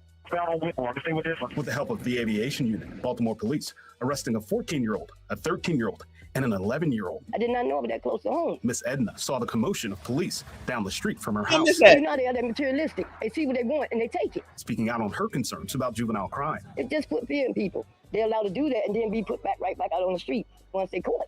It's not doing any good. Those are the screams of a Canton smoke shop clerk who was robbed by 3 juveniles earlier this week. The youngest suspect, 10 years old, according to that clerk. My son, they don't do stuff like that. Fox 45 spoke to this father about that robbery. You don't really want them to ruin the rest of their life because they made a mistake, because they didn't know any better. But at the same time, you need them to understand that, they made a mistake and they didn't know any better. They're walking down the path that you won't be able to come back. Back in West Baltimore. I don't like it. It puts fear in me as well. Because it could happen to me instead of another child. Miss Edna with her take on juvenile crime. They get caught. They put them right back out here. They keep doing the same thing. And that's not good. It's not teaching them nothing. But they just do what they want to do when they want to do it. See, and that's not good. Now, we do know the 11, 13, and 14-year-old were brought here to juvenile booking, but tonight it's unclear if they're back on the street. Child, we know they're back on the street. Remember that one time about 2.5 years ago, that kid got arrested and they called the DA and said, come get your kid. He said, no, this is where he belongs. And they said, if you don't come get him, we're going to come arrest you. Like ass backwards. And that was Baltimore. That was definitely Baltimore. Now, I can say that their frontal lobe, I can agree that their frontal lobe might not be developed. Then take their damn parents because theirs should be developed. And if not, that's a they problem. Because you're responsible for them crumb snatchers. We don't give a damn. We don't give a damn about gremlins. Oh, I was supposed to come out. Shh. It's not all kids. I was about to say, was we supposed to do Gremlin night? We might have to do a Gremlin night. We going over to Chicago. A food delivery driver deleted near Laredo Hospital, child.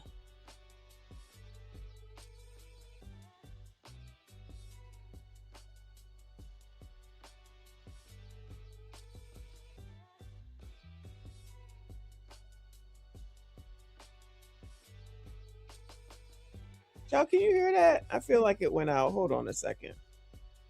Oh, Lord have mercy. My soul. My bad. Early this morning. CBS News Chicago investigator Tara Molina brings us the latest. A spokesperson for Loretto Hospital just told me they're working directly with police as they investigate this. This ramp closed off for hours as police blocked the area just steps from the hospital. You're looking at the scene outside of Loretto Hospital early this morning. Police covering the area, and you can see some officers inside the hospital. The rest of the scene so gruesome, we aren't showing you the area where a man was found on the ground. There's somebody bleeding from the head. Rushed to Mount Sinai, where he was pronounced dead. The medical examiner identifying him as 28-year-old Daniel L. Figueroa from Westmont. I think this Uber Eats driver got robbed and was left on the ground. The same details shared by neighbors who knew people working in the hospital overnight. I know it sounds crazy, but hospital workers, they order food around that hour. Third shift workers. Telling me the man killed was delivering food to the hospital. He was just doing his job. He didn't deserve that at all. There were two unidentified assailants walking up the street, and they attempted to basically carjack him or to take his car. Alexander Red says neighbors were told he was dragged down the street by those taking off in his car. Chicago police will not confirm or clarify those details or others shared with us, only telling me they don't have anyone in custody and detectives are still investigating. As they do, a spokesperson for Loretto says they're praying for the man's family, this neighborhood on alert. Whenever we see a car parked out in front, I always look at the camera before I go and ask, hey, what are you guys doing? What are you here for? We watched Chicago police go door to door in this neighborhood near the hospital, gathering more information. Of course, they're still investigating this right now. We'll continue to check in with them and bring you the very latest. For now, reporting in the Austin. Child, everybody is crazy. Everybody is crazy. You think that, well, hold on. Look at this. Teens caught on camera ransacking California convenience store as owner says it keeps happening and police aren't showing up. I can't imagine why. Shout out to California. Tonight on Fox 40, we're getting a look at chaotic security footage from Power Inn Chevron along Folsom Boulevard. The store's manager tells us this all went down Thursday night when dozens of kids rushed to the small shop, ransacking the goods and terrifying an employee who was working all alone. Thank you for joining us for Fox 40 News at 10. I'm Dennis Shanahan. Fox 40's Sierra Krug is taking us inside. I definitely wouldn't be working all alone. Inside the shop, and she has the store's message to these unruly young people. Tonight on Fox 40, we're getting a look at chaotic security footage from Power Inn Chevron along Folsom Boulevard. The store's manager tells us this all went down Thursday night when dozens of kids rushed to the small shop, ransacking the goods and terrifying an employee who was working all alone. Thank you for joining us for Fox 40 News at 10. I'm Dennis Shanahan. Fox 40's Sierra Krug is taking us inside the shop, and she has the store's message to these unruly young people. Tonight on Fox 40, we're getting a look at chaotic security footage. It's on site says surveillance footage shows a group of teens rushing a Sacramento convenience store, knocking over items and grabbing merchandise. The store owner says this isn't the first time the business has been targeted and is calling for more accountability as incidents like this continue. From Power y'all want to have equality. Y'all want to not, hold people accountable. You be holding the wrong people accountable. Let me rephrase. You just be holding the wrong people accountable. That's what the problem is. Child, I don't understand when these people are going to start to learn these daggone lessons. I just don't get it. But I guess it's not for me to get. Let me give you one more before we go over to this Jay-Z stuff. Let me see which one. Because there's so many. Let's do this one. Back to Philly, or I don't know if we went to Philly. Let's go to Philly. Man charged in deletion of a pregnant 18-year-old. The domestic dispute in Philadelphia's Ronhurst neighborhood that ended with an 18-year-old pregnant woman's death. Officers responded to an apartment complex along Langdon Street this past Monday. Investigators say the dispute all started over the family pet. Action News reporter Amanda Pitts spoke with the victim's family today, and she joins us live from Ronhurst with the latest. Amanda. Yeah, Christy, Lamara Bradshaw was just 18 years old and pregnant at the time that she was killed. We spoke with her grieving mother and aunt today, who said she was a victim of domestic abuse. Okay, this is her mama and her auntie, and she ate because I've seen this story. I've heard this story. She's 18 years old. All right.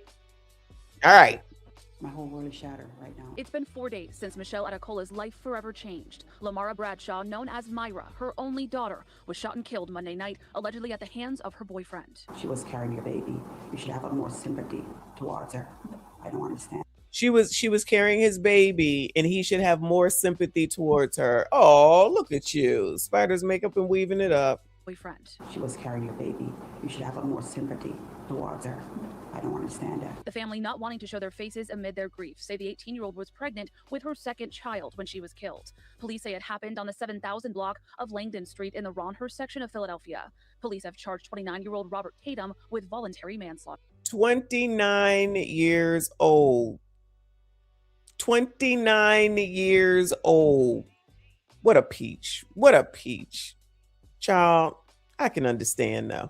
With her second child when she was killed. Police say it happened on the 7000 block of Langdon Street in the Ronhurst section of Philadelphia. Police have charged 29-year-old Robert Tatum with voluntary manslaughter. You tore my heart in pieces. You took something special away from me. Investigators told Action News on Monday the shots were fired during an argument over a hamster, one that Adekola bought for her. Argument over a hamster, y'all. Don't forget, these are important details I want to make sure that y'all don't miss, okay? She 18, second kid. He 29, and they arguing over a hamster. Told Action News on Monday the shots were fired during an argument over a hamster, one that Adekola bought for her daughter last Saturday. But Bradshaw's aunt says the fight was over Tatum's infidelity. He was cheating on her, and Myra is the kind of person, she'll say, if you're going to do it, I'm going to do it too. He's always in a jealous rage. Sources tell Action News that Tatum claimed Bradshaw came at him with a knife and screwdriver, and that's when he shot her. The family says he'd been violent. Girl, I mean, I'm talking about the reporter, not the dude. So she came at you with all these things, and if you're gonna cheat, I'm gonna cheat too. I mean, I'm not believing that probably wasn't said, but if it's over a hamster, that's wild. That a hamster that she bought the kid. Child. And screwdriver, and that's when he shot her. The family says he'd been violent with her in the past. He punched her in her face like 2 weeks ago, and in less than 24 hours, Myra went back to him. He manipulated her. The family is hopeful they'll get justice. Oh, don't miss that part. Don't miss that part, Auntie. Come on, Auntie, say it again. When he shot her. The family says he'd been violent with her in the past. He punched her in her face like 2 weeks ago, and in less than 24 hours, Myra went back to him. He manipulated her. The family is... He manipulated her. He manipulated her to go back. He manipulated her to go back after he punched her in the face. And then he said, baby, please, baby, please. Pregnant still, mind you. Then the hamster came.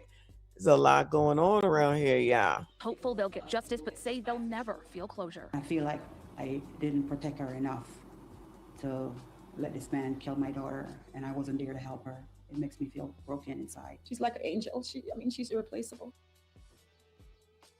Now, again, Tatum is in custody. He's facing 2 counts of voluntary manslaughter. As for Bradshaw, she leaves behind a 4-year-old child.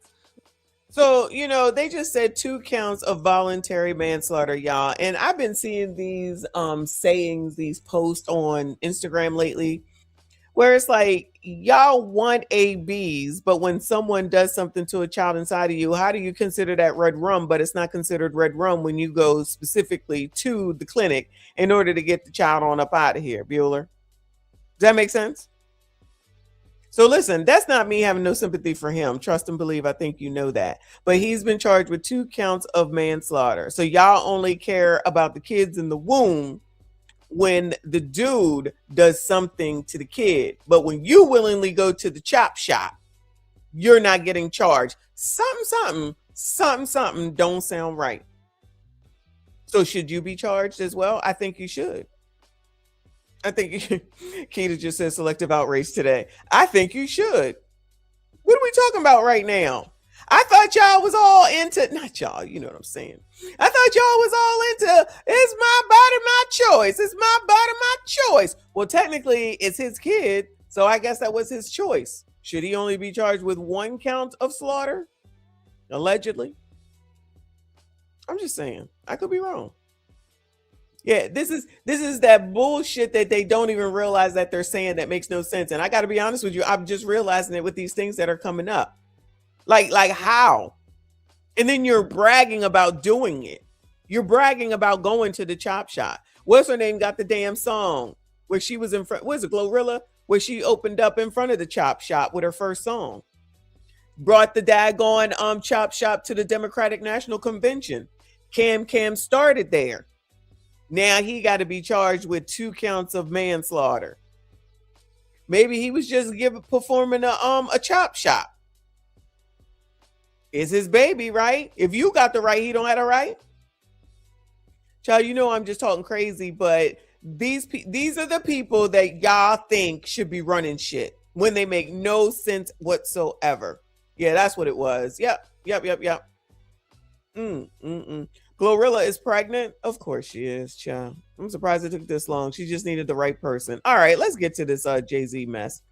Until someone can explain it to me, I don't know. All right. So Jay-Z breaks his silence. We played enough defense. I don't know what this is about, but he's about to come out in concert. So I'm assuming that that's the reason.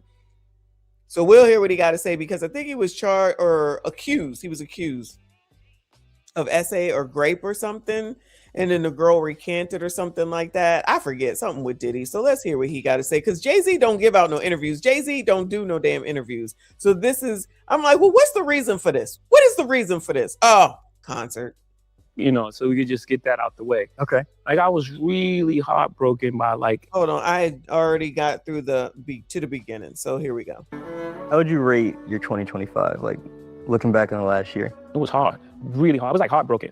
Really? Yeah, I'm glad we got right to that, you know, so we could just get that out the way. Okay. Like, I was really heartbroken by like everything that occurred. You know, with all like, you know, we in a space now where it's just like, almost like consequence is not thought about enough. Everything is so instant. You know what I'm saying? Yeah. And like that whole Busby. The civil lawsuit that was dropped, dismissed. That shit took a lot out of me. I was angry. I haven't been that angry in a long time. Uncontrollable anger. Like, if you don't put that on someone, like that's the thing that you better be super sure. It used to be like that. Like, you have to be super sure before you put those kind of things on a person, especially a person like me. Like, even when we were doing the worst things, we were doing bad, we had those kind of rules. There was a line, no women, no kids. You know, you hear those sayings, but those are things that I took from the street. You know, morals and tech. Oh, yeah, well, the streets are not like that no more, child. They don't care about women's, they don't care about children. And guess who else don't care about women's and children's? Women's don't give a damn. Code. Those things I took because we lived and died by that. So it's strict for me. Like, it meant a lot to me. I took that really hard. And I knew that we was gonna walk through that. We was gonna walk through that because, you know, first of all, it's not true. And the truth is, you know, at the end of the day, it still reigns supreme. When you're feeling these feelings, how do you then bounce back and get back to being Jay-Z? I don't know. This is the first thing I'm doing. Yeah. Actually, it was just like, all right, man, we played enough defense. 2026 is all offense. When we first dropped Reason Moved Out, we sold 34,000 records. We went like at MTV, like, give us a performance in the last slot. Yeah. And they were like, what? You don't even have a video that we played. They didn't say these words, but you know what I'm saying. The energy was like, you're new. Yeah. Like, you haven't proven yourself. But in our mind, the fact that we released an album was proof enough of concept. We did it. That was hard then. We're not in control of I can't stand this hair. Can't stand it. Distribution, marketing, anything. We're going like a street team approach to this. And so when we put the album out, that was the win. Yeah. And we had some success. And remember, on the streets, we were platinum. Anywhere you was going to go, you was going to hear Reason Without. Did you feel that way at the time, though? No, at the time, I wanted a deal. Were you That's why I went dejected to every single label. Huh? Did you feel like dejected or? Child, I don't remember all the albums like that. Like, what songs was on Reasonable Doubt? Like, hey, Poppy, hey, Poppy. That's my song. Hey, Poppy. I was rejected, not dejected. Okay. And you know what I mean? Like, every door was, but I always believed in myself. Yeah. It wasn't a moment that I thought, I'm not good enough for this industry. At every rejection, I thought, why do we have this guy in place? He doesn't know what's going on. Like, they're slacking. They're not seeing the vision. When you look back at that time, are there things that you're glad that you didn't know? Yeah, of course. It's almost like if you're in a room and you go through this room and you get to the end and you open the door and you're like, wow. And then you turn back and you turn the lights off and it was like pits and snakes. You know, your naive nature just naturally navigated you through the dark. And that's made up for the things that we didn't know. And it helps because you can learn something so much that you just tap out. I think that happens a lot in the music business. Like, people get in the music business for the right reasons and they're very passionate about it, but then it becomes Monday. It reminds me of an old Kanye quote of something he said about you when he said, with Jay, you always see the win. What do you think he meant by that? I think that showed the entire picture, from You Must Love Me to Regrets to, Soon You Understand. But the wins are so big that I can see where that can dominate a person's memory. You forget the losses. Yeah. Or the perception. Yeah, or that becomes the perception. Oh, this kid looked just like a kid for real, for real. Like he looked like he might be 7 damn teen. Child, what is he talking about, child? I'm not getting it. Not the kid, Jay-Z. It's only wins, and then I do say I will not lose. So Well, I could add to the perception as well. I was going to say you also are really good at kind of like, you have a discipline of almost like shrugging off any kind of perception of a loss. Like, what's the next to go 0 for 82? I'll look at you like it's gravy, like, Yeah, because it's all wins. If I had 0.1 of the nets, I won. Word. it's like I had ownership in a basketball team in Brooklyn. Is that something you continue to apply? Like, when, God forbid, something goes wrong, don't freak out. We can. It's not even God forbid when something goes wrong. Something goes wrong. Everything in life happens. Oh, didn't he buy a team? Didn't he buy a basketball team to Brooklyn something or other? It's for your greatest good. Everything.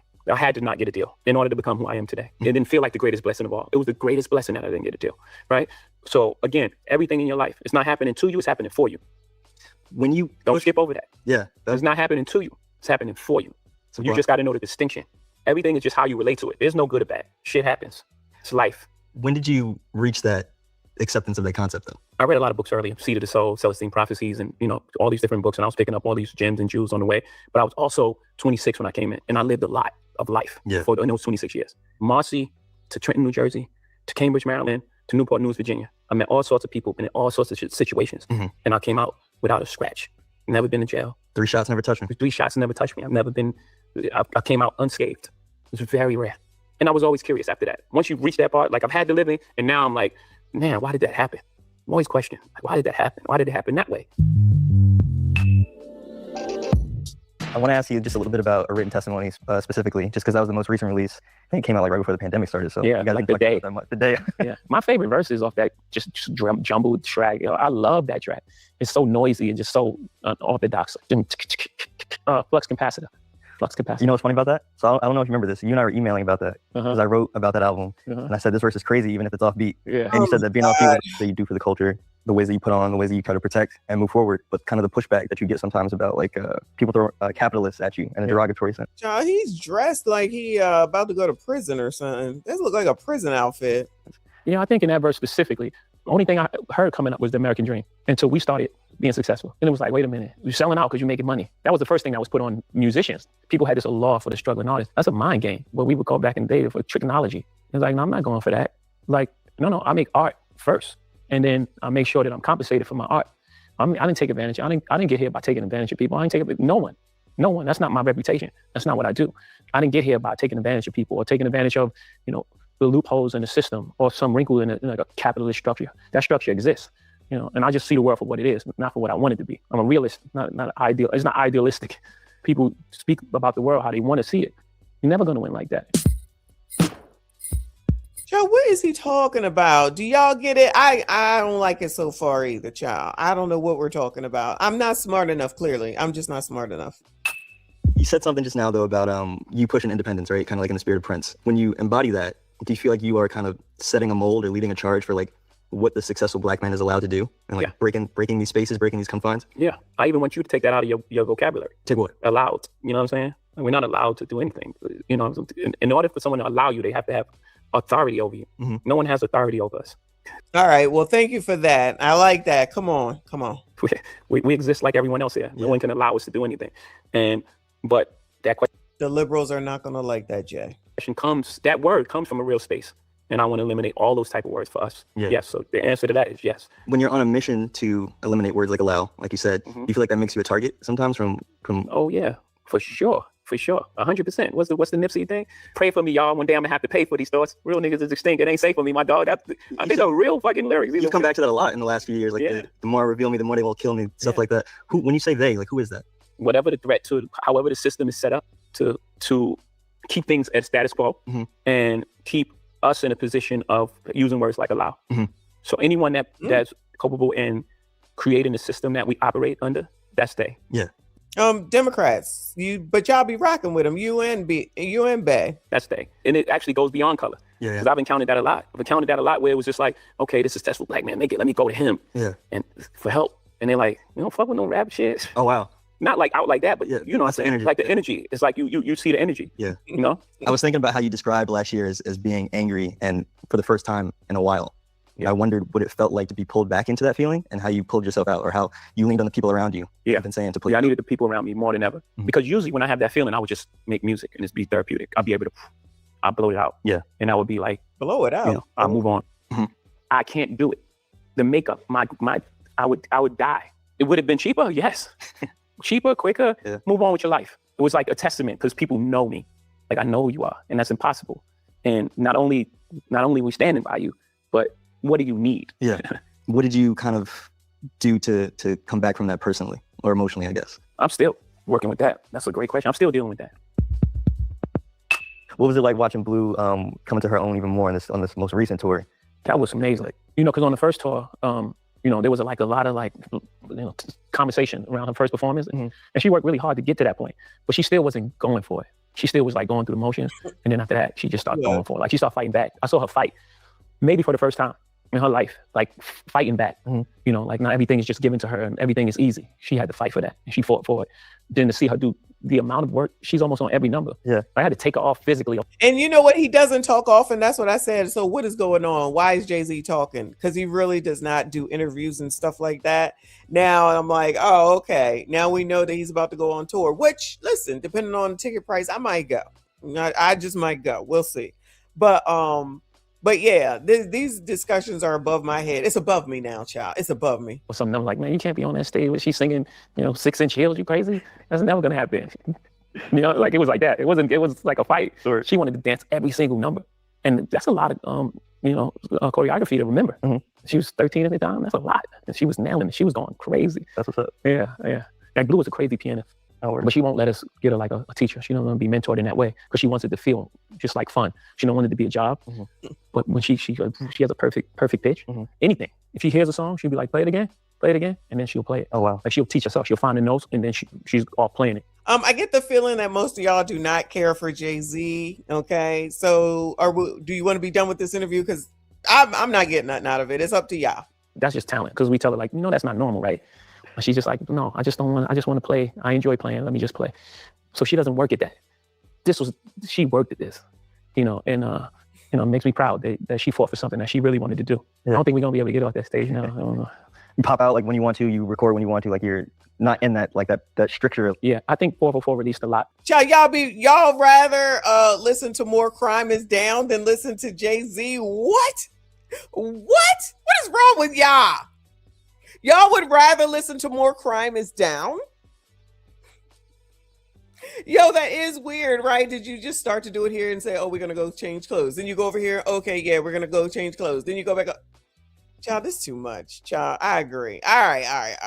We moving on, child. We moving on. I can't take it. Prince Revolver, thank you, boo. He said, is that a world? We on a world tour with the mic in my hand. All right, my bad. Is that a world tour or your girls tour? My bad, wrong artist. Can the interview Auntie, please and thank you. We done with it. All right. I got a couple more stories for the crime and then something else. So let's go over here to Chicago. Shout out to Brandon. What does this one say? Family seeks justice after Chicago woman found SHOT deleted behind her home on the west side. Because y'all know crime is down. Don't forget, crime is down. Brandy Fleming's family says that they aren't sure how long her body was left outside in the back of her home. They told me it was a stranger who happened to be driving to work when they found her body in the alley. And it happened when the victim's 5-year-old son was in the house. I know we got to be strong for him. It's been a heartbreaking week for this family ever since police say Brandy Fleming was found shot and killed in the back of her home. Relatives tell me her only child was inside of their house at the time, unaware that his mother was taken from him. You took a really good person with a really big heart that cared about her child. Police say last week Friday around 5:30 a.m., the 29-year-old mother of one was found shot once in an alley near Kilbourne and Maple Avenue. Funny you should say that. We're going to have to look at one of those videos. All right, it's coming. In Chicago's West Garfield Park neighborhood. It was actually a lady on her way to work. The boosters would call her attention, and I guess that would make her kind of come to kind of assist with my sister. And I'm grateful that she did, I'm saying, but in a sense, it was like a little bit too late. Police say Fleming later died on scene. Her family says they didn't find out about her death until hours later. Where's her son? That's what's going through my mind. Is he okay? Is it a strong possibility that he's hurt too? Relatives say the boy was found safe at daycare, now left with an unfillable void, while this West Side alley remains shrouded in mystery amid an ongoing investigation. Sometimes people do holler out for silent cries in situations, and I just felt like that I wasn't there, I'm saying, in the time of her desperate needs. Police haven't determined the motive. Girl, what did she just say? Was she over there talking to Jay-Z? Girl, what? All right, it wasn't meant for me. It wasn't meant for me to understand. All right. Rest in peace to that woman. Good luck, child. They just leaving people out in the alleyways out there in Chicago. Crime is down, y'all. Crime is down. Let's go here. WGN, so it's Illinois. I don't know if it's Chicago. My heart, my soul. Community leaders offering $10,000 reward for info leading to arrest in fatal shooting. Of course, Lord, help your people. Community leaders are offering a $10,000 reward for information that leads to the arrest in that fatal shooting of a UPS driver. WGN's Ray George has the details now from the Gresham neighborhood. Michael Hunter was a UPS driver for 3 years. Sadly, no one knew he wouldn't return to work. He was shot in the head early Sunday morning. His killer is still on the loose. Those who knew and loved him are searching for answers. Today, I am asking the community to not be silent. I'm asking you guys to take accountability. Community. She asking for the community to not be silent, take accountability. Y'all already know how it goes. No snitching. Allegedly, that's typically how it goes. Say I'm wrong if I'm wrong, but it's no snitching. So now they want the community to come out. Now you want the community to speak, okay? I say this because typically everybody goes along with the get along until something affects you. Then everybody has to come together and do something different than what the typical normal is. So anyone think that anybody's going to tell? Maybe, depending on the reward. Allegedly, this is what I think. All right, I could be wrong, but allegedly. Is still on the loose. Those who knew and loved him are searching for answers. Today, I am asking the community to not be silent. I'm asking you guys to take accountability. I'm asking you guys to begin to speak to your neighbors. I'm asking you to come forth. They took my son. Oh. My driving partner. A father crying at the corner of 80th and Hermitage, where his son was just shot and killed days ago. Here's a photo of Michael Hunter. According to his loved ones, he had just returned from a week-long over-the-road UPS delivery. He was looking for his truck in this area. He noticed it wasn't where he parked it, realizing someone stole it. He began to talk to witnesses who were around during that time. Hunter walked to the intersection. Suddenly, shots were fired. The father of 3 died on scene. Michael meant everything to me. Michael was my heart, my soul. He was the provider, the protector of my household. What in the hell are you? Y'all, I'm not getting started. Why are you shooting this man? Because he's just looking for his stolen truck. So y'all just shooting him just because. These are your people. This is y'all's people. Okay, this is y'all's community, communita. This is communita. All right. How come all those people that's up here trying to get y'all to vote Democrat, all the Boule people, all the D9ers ain't out here doing nothing like this? How come they ain't out here doing nothing like that? How come they not coming out here to work with these people to try to figure out what happened to help out? You know, if it was a oppressor, Ben would have been here by now. You know, if it was the oppressor, that Ben would have been here by now. Y'all already know. But for some reason, they not showing up. What's up with that? Did they ever show up? Remember the lady that was beat up by the kids? Did they ever show up for her? Oh yeah, the rapper had to do something. Realizing someone stole it. He began to talk to witnesses who were around during that time. Hunter walked to the intersection. Suddenly, shots were fired. The father of 3 died on scene. Michael meant everything to me. Michael was my heart, my soul. He was the provider, the protector of my household. My son is fatherless. You guys have hurt my family so bad. And I did reach out to police about this case. They tell me this is an ongoing investigation. However, if you have any information, please give police a call. So in other words, same old excuse, same old ish, different day. Here's some more. This is up to date as of 52 minutes ago. Family remembers man fatally SHOT'd on the South Side, child, because whoo, Lord help your people. Reaper, I know exactly what you're talking about. This is wild and crazy, but I know what happened. Shout out to Lawrence, of course, as always. Thank you so much, hon. I appreciate you. He said sponsorship for a positive stream this week. I'm starting to feel depressed. Look, this is why I don't be doing Crime is Down and Gremlin Nights too much anymore, child. We got enough to be depressed about with the shit going on with the airports. I'm already depressed. I'm already in a funk. I'm already in a mood, feeling some type of way, trying to figure out how to get out of this funk, not getting the support that I need from the people that I should be getting the support from. You know what I'm saying? So I'm dealing with it. I'm figuring it out. That's why I'm still on the couch. That's all I want to do is sleep. When I'm done with this, I'm going to sleep.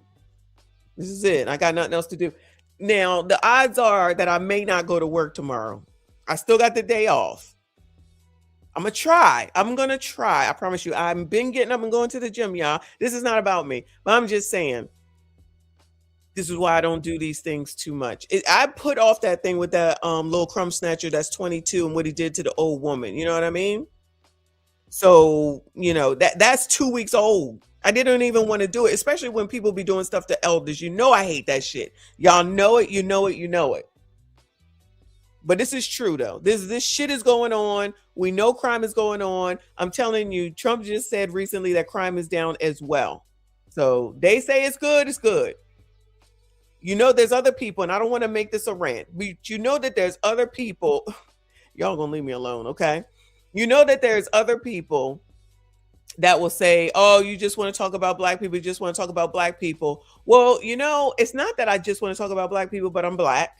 And I see where we have some issues. And I see that these people that want to tell y'all what to do aren't addressing it. They not talking about it. They don't look into it. They don't help nobody about it. But what they do is tell y'all that you need to vote Democrat or come over here and do this. And they take care of one another, meaning them up here, and don't take care of none of, I'm going to say y'all because I don't want their help, down here. They don't ever come down here to this level to resolve, solve, and deal with. And that would be also the Congress people too, the city council people, all of them. They'll come out and say, oh yeah, this is a tragedy. We're going to do everything. The police, they're going to say, like what they said, no suspects in custody, is still an investigation. Then we'll never hear shit again. And it happens over and over and over again. And then the spies will come out here and say that there's a problem with people that are deleting black women. And it very well may be a problem. So why aren't y'all yelling and screaming at the same people that's running you around to fucking vote for Democrats?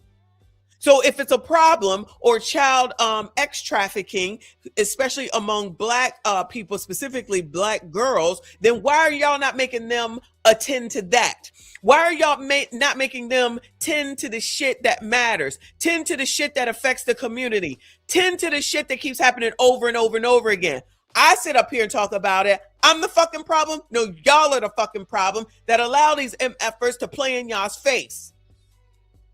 Though they care about black people. Child, they don't even sit up here and talk about the damn reparations that y'all want all damn time when you got a daggone Democrat in damn office. But you think I don't know what I'm talking about? I may not know everything, but what I know is these MFers is playing in y'all's face and you allow it every single time.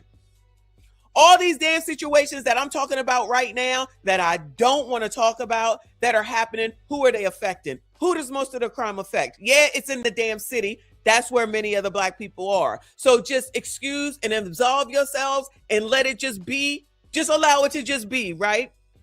Don't talk about it because that makes it go away. What just happened over there in fucking Wilmington, Delaware? That's a city as well. Wilmington is a city.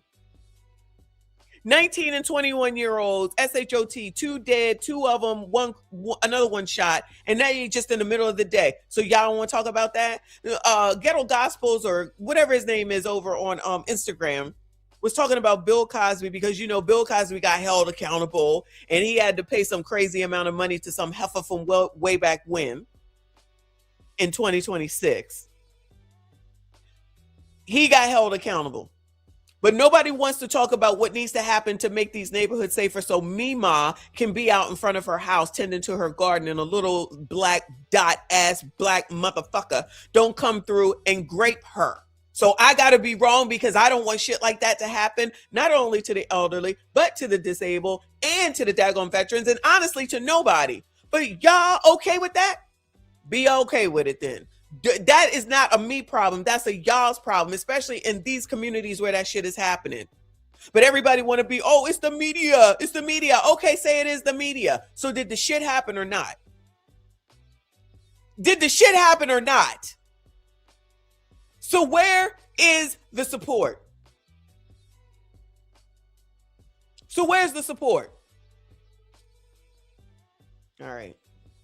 Whatever. Thank you very much. As always, let me let this mess play. Yeah. Ugh. Sorry, y'all.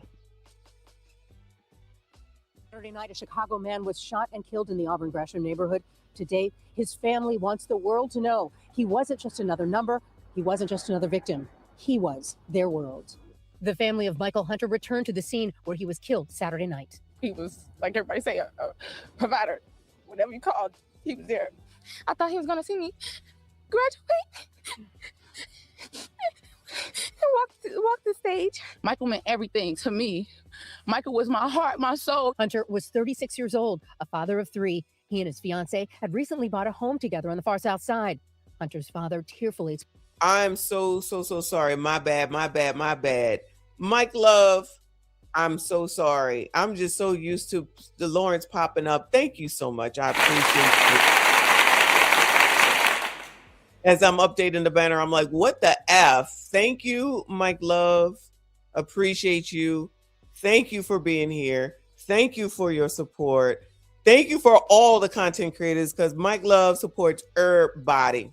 Mike Love supports everybody. All right. All the content creators. He out need like I don't understand when this man goes to sleep. Between him and him and RLV, I don't know. I don't think either of them sleep. They are always up. I just wake over and roll over.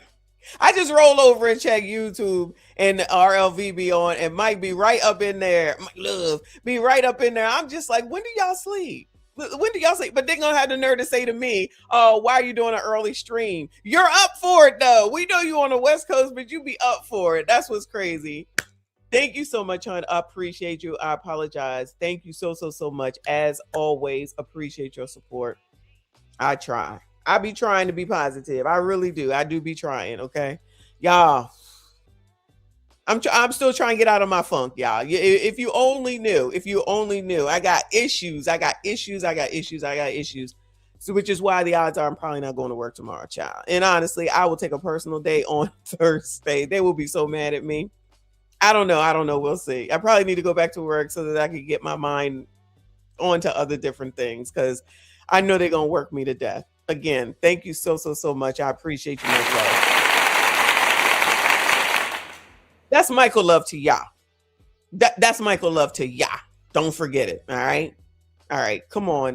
You got kids. You got a fiance. He and his fiance had recently bought a home together on the far south side. They bought a home. His father tearfully explains he and his son were partners and drove long haul trucks for UPS, splitting the driving time. Wow. They took my son.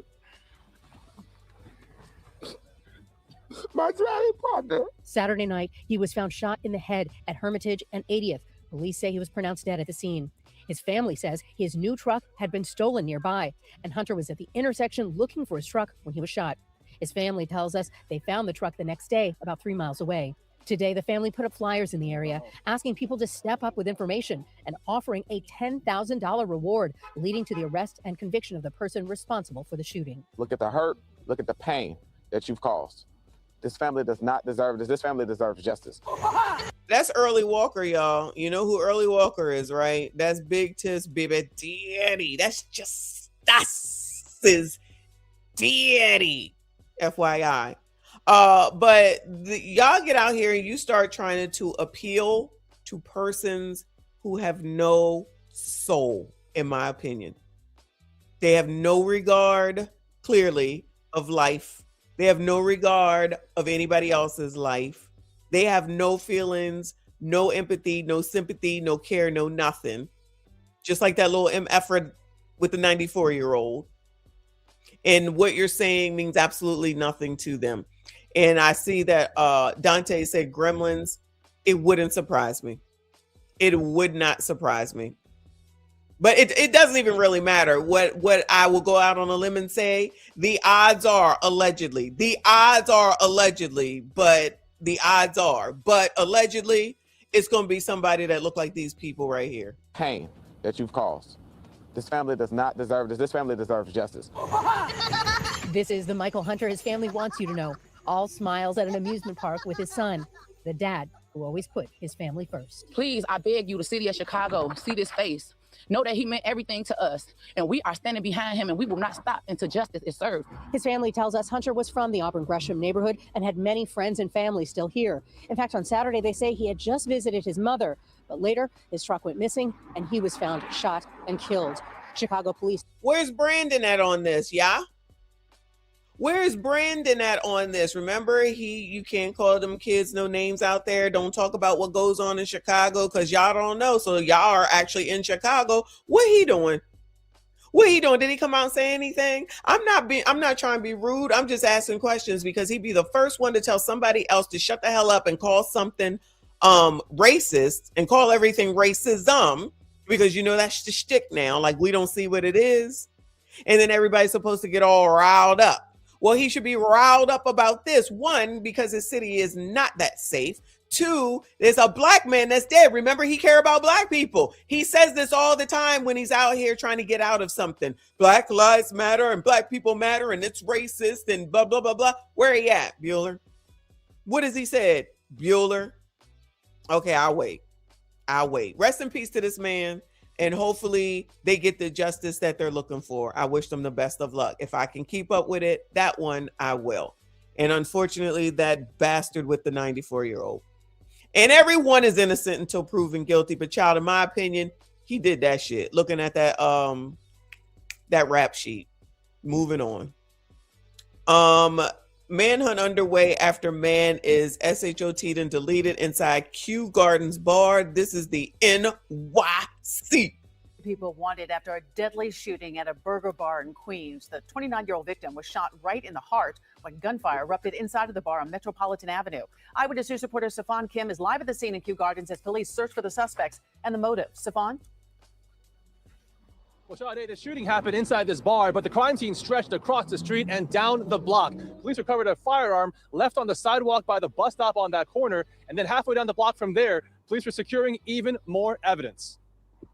It is a part of Queens filled with seniors and families, a stretch of Kew Gardens lined with quiet residential buildings. But behind the floral displays next to sidewalk cafes were homicide detectives today canvassing for clues. And behind the crime scene tape, where neighbors waited for the bus, were evidence markers littered down the sidewalk. Neighborhood is nice. It's quite a neighborhood. That peace and quiet shattered this morning around 1:30. Investigators say inside this bar, a 29-year-old man was shot in his left arm. The bullet went through his arm and struck him in his heart. He was rushed to Jamaica Hospital where he later died. This resident says he heard a loud argument, then gunfire, then saw a panicked crowd scrambling out of the bar. He said, boom, boom, boom, the gun. Maybe 5 gunshots. A firearm was found across the street on Metropolitan Avenue by Lefferts Boulevard. Police are looking for two suspects who fled the scene. One was wearing a blue bike tracksuit. The other was wearing a pink hoodie. It's unclear what the dispute was about, but neighbors say it was loud enough to wake some of them from their I'm sure it was about something important, child. Sleep. You didn't hear nothing, but you said your girlfriend did? Yeah, I had nothing at all. What did she hear? Arguing. The victim has been identified as 29-year-old Dimitri McKay. His heartbroken family declined to comment, saying they're not ready yet, still mourning his loss. Reporting live in Kew Gardens. All right, so y'all know where Kew Gardens is. I don't know nothing about Kew Gardens. And sorry that this is your neighborhood, live from New York or your borough, but this is what's going on, child. This is what's going on. Oh, rest in peace to that damn man. Moving on, child. Moving on. Let's go back to Maryland. Juveniles charged in Towson SHOTing appear in court. Are they going to be shown? Home. That shooting took place in September of 2024. Today, the suspects were in court. Barry Sims is live in Towson with the motions hearing now. Barry, much of the hearing involved surveillance video and pictures that may identify the defendants. That's right. And they were 15 and 16 when they were arrested.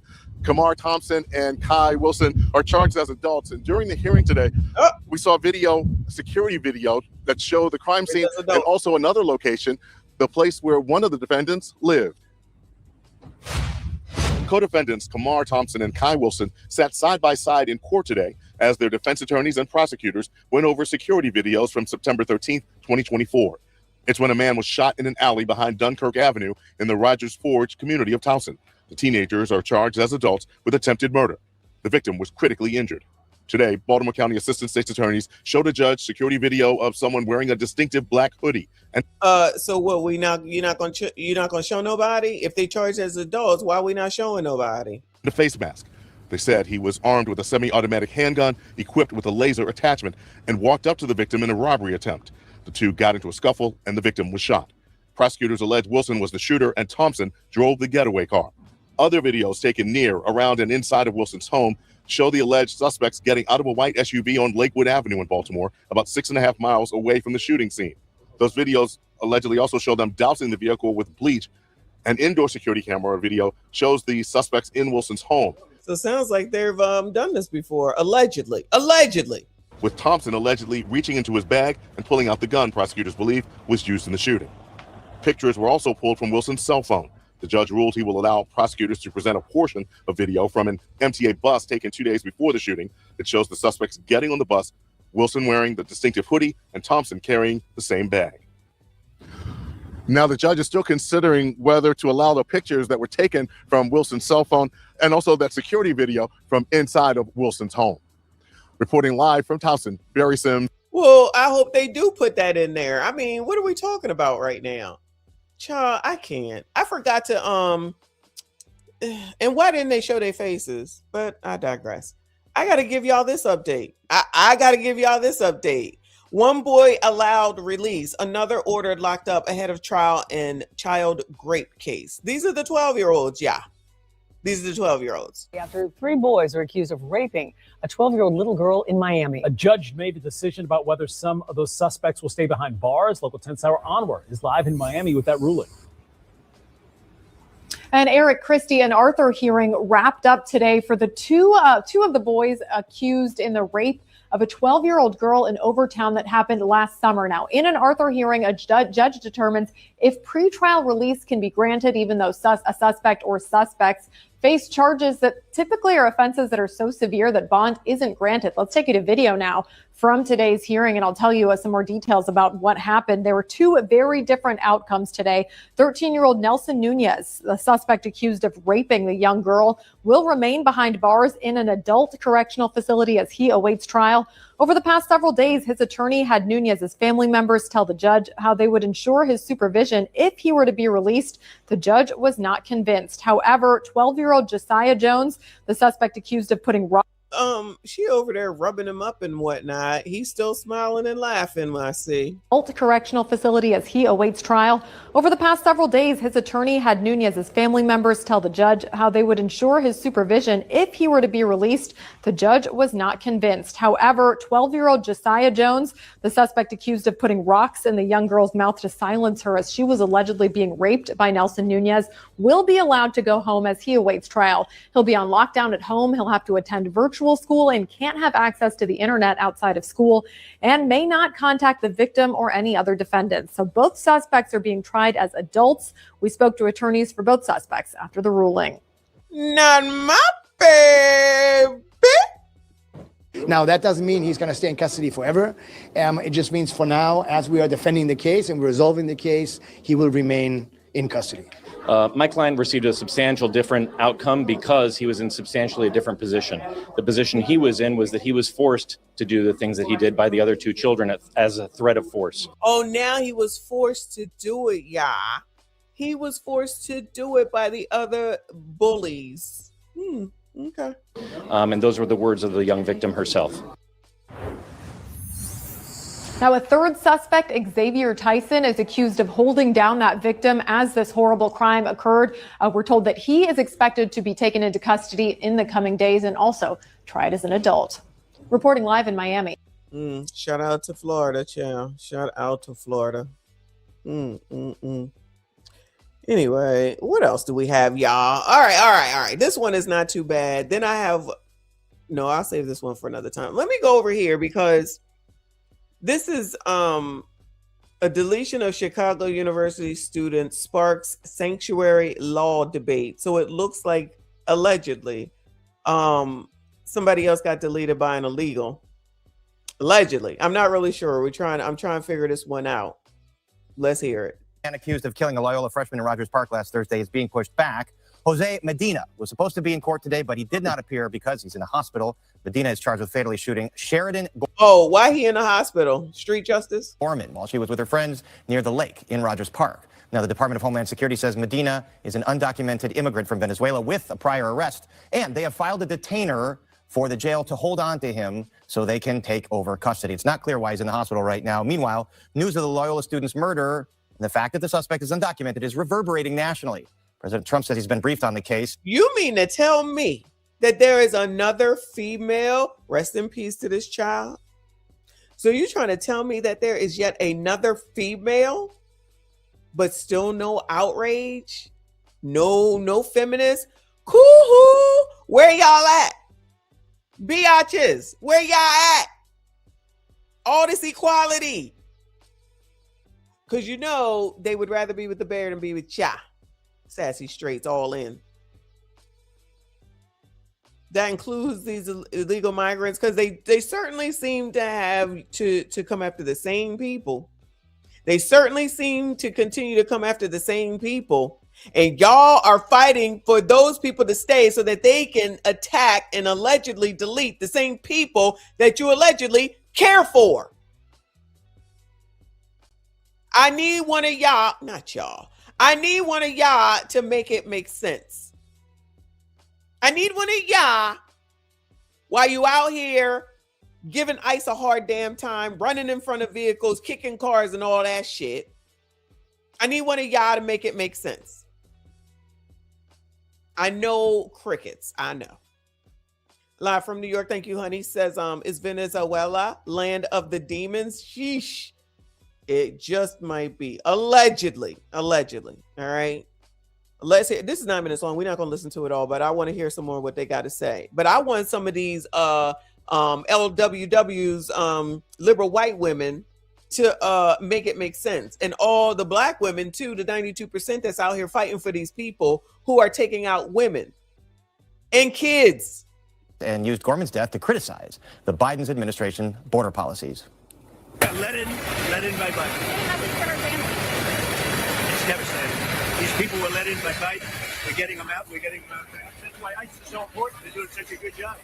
This animal, I saw the whole thing last night. They gave me a briefing. Came in through Joe Biden with this open door policy and this border czar, Kamala, who never saw the border. And locally, it's raising questions about whether her death could have been prevented and how city leaders have handled public safety as a sanctuary city. And Chicago Alderman Ray Lopez of the 15th Ward, he's been among the outspoken critics, arguing Gorman's death was, quote, 100% avoidable. And he's here tonight to share his thoughts, as is 2nd Ward Alderman Brian Hopkins, chairman of City Council's Public Safety Committee. Thank you both. All right, well, we're not about to sit here and listen to but the point is that we already know that Joe Biden allowed people to come in, cam the borders are, but we supposed to act like that didn't happen, even though we know.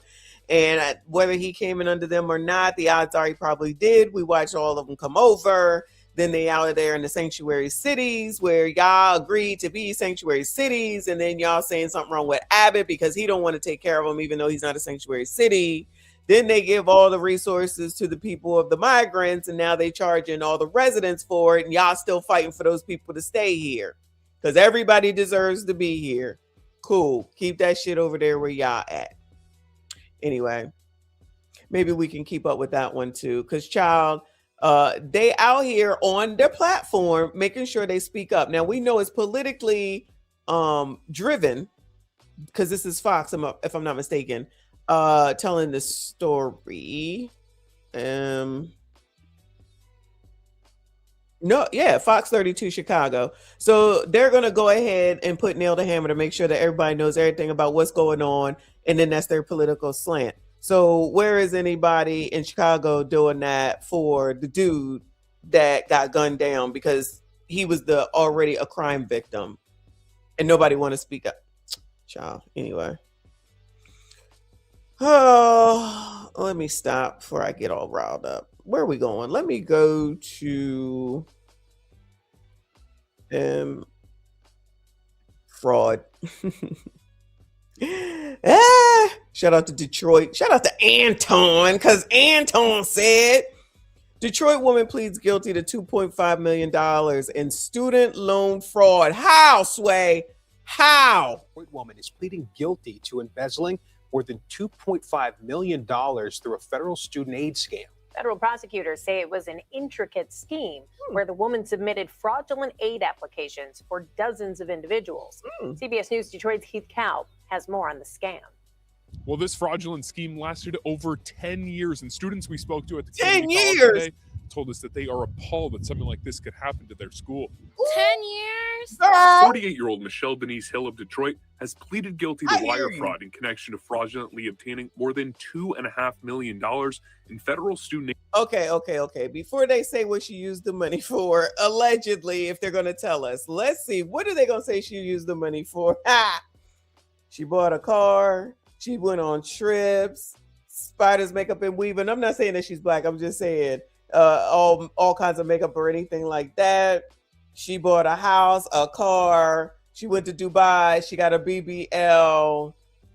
What else? What else? I just got a feeling. You think she went to school on any of it? Probably not. But let's make sure we need the Department of Education. They doing a great job. Girl, you doing a good job. Aid funds in a scam that lasted from 2015 up until 2025. That's crazy that she took the student loans from them. According to federal prosecutors, Hill submitted fraudulent aid applications for more than 80 individuals. Damn! From the same Florida online fast-track school. Tina Bassett, a spokesperson for Wayne County Community College District, sent us a statement saying in part, quote, after identifying an unusual concentration of applicants presenting diplomas from the same online high school, we reported our concerns and fully cooperated with federal and state authorities. Yeah, it took you 10 years. Come on now. Don't try to act like, the newer set of people who work here clearly was trying to do their job because y'all wasn't for the previous 9 years. Authorities throughout their investigation. I feel some type of way because I'm a foster kid and even getting into school is really hard. And for them to steal money that's supposed to be going for us, that's freaking insane. The United States Attorney Girl, are you in the dental program? You might want to consider it. Attorney's office said that in total, Hill caused more than $3 million in federal student aid benefits to be awarded, with approximately $2.5 million actually dispersed on the fraudulent claims. Hill has agreed to pay over $2.5 million in restitution to the Department of Education. What you mean she agreed to? Pay it all back, and why don't we have a picture? Aid benefits to be awarded, with approximately $2.5 million actually dispersed on the fraudulent claims. Hill has agreed to pay over $2.5 million in restitution to the Department of Education. I'm very happy that she's getting caught for this. Throw the book at her if you can, because these is kids that actually want to do right and actually be upstanding citizens, and you're clearly not if you're going to be a criminal and steal money from kids. I think it's time for you to stay locked up for a while. United States Attorney Jerome Jorgen said in a statement, quote, federal student aid exists to open doors for Americans who are working to better themselves and their families. Michelle Hill slammed those doors shut, turning a lifeline into a racket and stealing millions from a program that belongs to our hardworking neighbors. Hill's sentencing is scheduled for August 3rd, 2026, where she faces a maximum penalty of 20 years in prison. Heath Kalb, CBS. Child, why did we not get any pictures? I feel cheated on this story. What happened? I got to see if I can find more on this one, because, child, I want to know, what in the hell do you look like? All right, I got two more. I don't have all night, y'all. Remember, I have to go to bed. All right, it's almost 8 o'clock. All right, let's go over here and do a BCP. We haven't done a BCP in a while. And I saw this story about them raising the damn minimum wage. I believe we talked about it briefly. I just want to know why people don't understand. Like, listen, I was just having this discussion today. I forget with who. But I said, people always want the minimum wage to be $50 an hour. Now, when y'all worked, Generation X, What was minimum wage? I know we've been over this before. I started out at $4.25. And I was working at McDonald's. I've worked at Wendy's. I've worked at Dairy Queen. And the most that I ever made working those jobs, I think may have been $5 and maybe 50 cents. Those jobs are for kids. Those jobs are for young people in school or in college. Y'all want to sit up here and try to make a dropping fries job a way of life. It isn't meant for that. Why are y'all trying to force that shit? Why y'all trying to force that shit? If you want to make, because I calculated $20 an hour, 40 hours a week, 52 weeks a year, it comes up to be approximately $41,000. Okay. That can be a little bit more than a good entry-level customer service job. If you want to make that money, carry your ass onto one of these places where they got customer service and make that money. Y'all cannot force people who say, may I take your order, please, to make $40,000. That doesn't make sense. You go and you become a team leader, a cook leader, a lead leader, a cashier leader, a drive-through leader, and you start to make more money. Then you become the manager, assistant manager, a regional manager, district manager. You work your way up into that shit. You work your way up into that shit. You're not supposed to be making $20 and $30 an hour flipping burgers. I don't care what y'all say. Because the argument supposedly is, well, everyone needs to be able to make a living. You know how you make a living? You go get a customer service job and you act like a damn adult and stop being lazy. And you get married, you partner with someone and you combine your fucking income.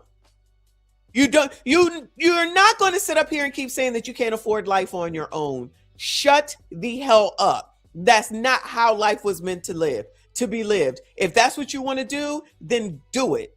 Then whatever you get is what you get. You can't go and change the world. That's just like the fat people trying to change the damn planes. So now the planes got to change because you don't want to lose weight. Buy the second seat. Don't put your fat on me. I don't want it. Child, don't get me started. It's too late. Let's hear it. Liberal workers receive brutal reality check after ridiculous, whatever the rest of this is. What happens when the minimum wage goes up? Well, California is getting an experiment in that right now. Just ask Gavin Newsom. California always doing the most of the dumbest of shit. Wanted to make sure fast food employees earn their fair share. And that's when 557,000 workers across 30,000 restaurants got an economic reality check. AB 1228 implemented a government-mandated pay raise for all fast food workers from $16.21 to $20 per hour. The bill requires annual wage increases of 3.5% and creates a special fast food council within the government. This council holds the power a fast food council to set fast food wages until January 1st. Child, I hate to keep cutting it. Imagine if when we were younger, that not even $20, just say it was even $12, we probably all would have worked there forever. If we went in there, especially if we started out at like $3, $4, and $5. Just imagine if we went on up there, they was like, we have to make more. We have to make more. And they were like, all right, $12 an hour, which would have been a lot back then because gas was only 89 cents. No, Reaper, I haven't seen it yet. Maybe we'll do it tomorrow. He white and it's White People Wednesday. Maybe we'll do it tomorrow. No shade, white people. You know how I go. But no, so now they want to, so y'all wasn't out here fighting when we was making $3 an hour, $4 an hour. You said F them kids, right? So guess the fuck what? Grow up and get a real job and make some real damn money. Flipping burgers is not a way of life where you're supposed to afford rent and whatnot. Could we afford rent and everything with that job at that amount, y'all? No. Get your kids to work. They need to work any damn way. 2029, when the council and its authority allegedly end. Boy. So you got to check in on California's $20 an hour fast food minimum wage. Yes, another video about the devastating effects, but predictable effects of Democrat policies, okay? Because as conservatives, as economically literate people, we try to warn Democrats and liberals about the effects of their insane economic policies, but they don't listen, right? They do it anyways, and then they're shocked to Pikachu face when they get the exact outcome that conservatives, Republicans, economically literate people predicted would happen as a result of their policy, right? And we have to revisit the $20 an hour minimum wage in California. Remember, you know what? How is it that y'all are allowing, y'all that live in California, are y'all allowing Gavin Newsom to allow this shit to happen? Because as far as I can tell, he don't know shit about money, but y'all want him to be president? He over here just trying to placate people, don't care that he puts the businesses at risk. Because if you own one of these franchises, for the most part, you have to pay a franchise fee. You don't just be out there doing whatever the hell it is that you want. Now you got laws that say you have to give them a raise here. When I went and had that raise, child, I'm sorry, y'all. When I remember going into McDonald's, and they were like, we're going to discuss your raise, and you do this so well, but then you do this, and sometimes you do that, 25 cents. And I'm like, I know you effing lying. Like, nah, I didn't say that, but I'm like, fine. Then if I did good, they'd be like, you get 50 cents. I was like, hip, hip, hooray, right?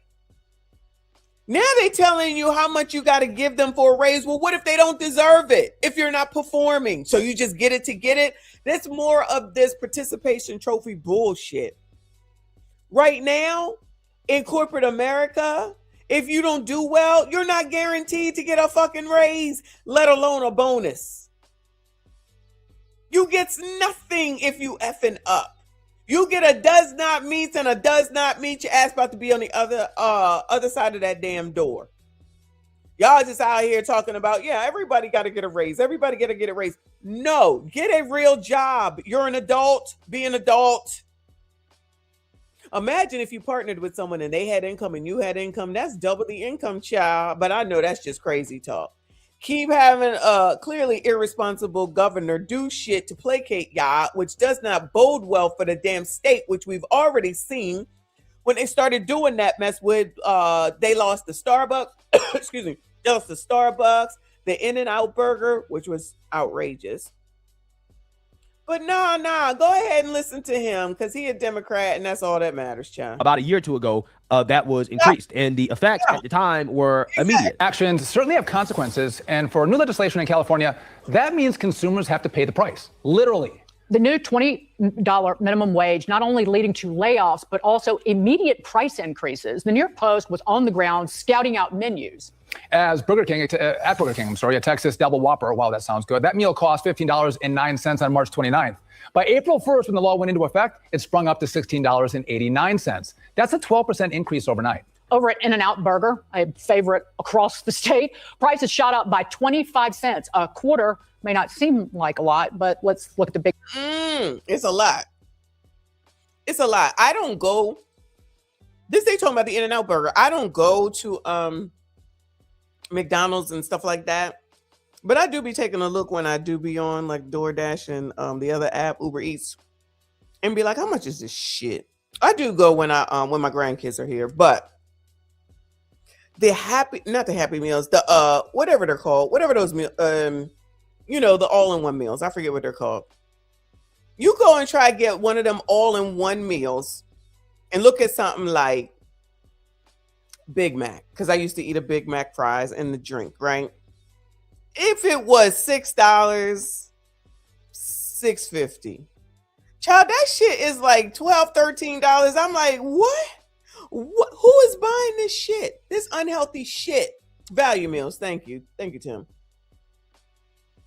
Who is buying this shit? So if you got to pay $12 to $13, and you better get a soda and not a milkshake, because if you get a milkshake, it's going to cost more.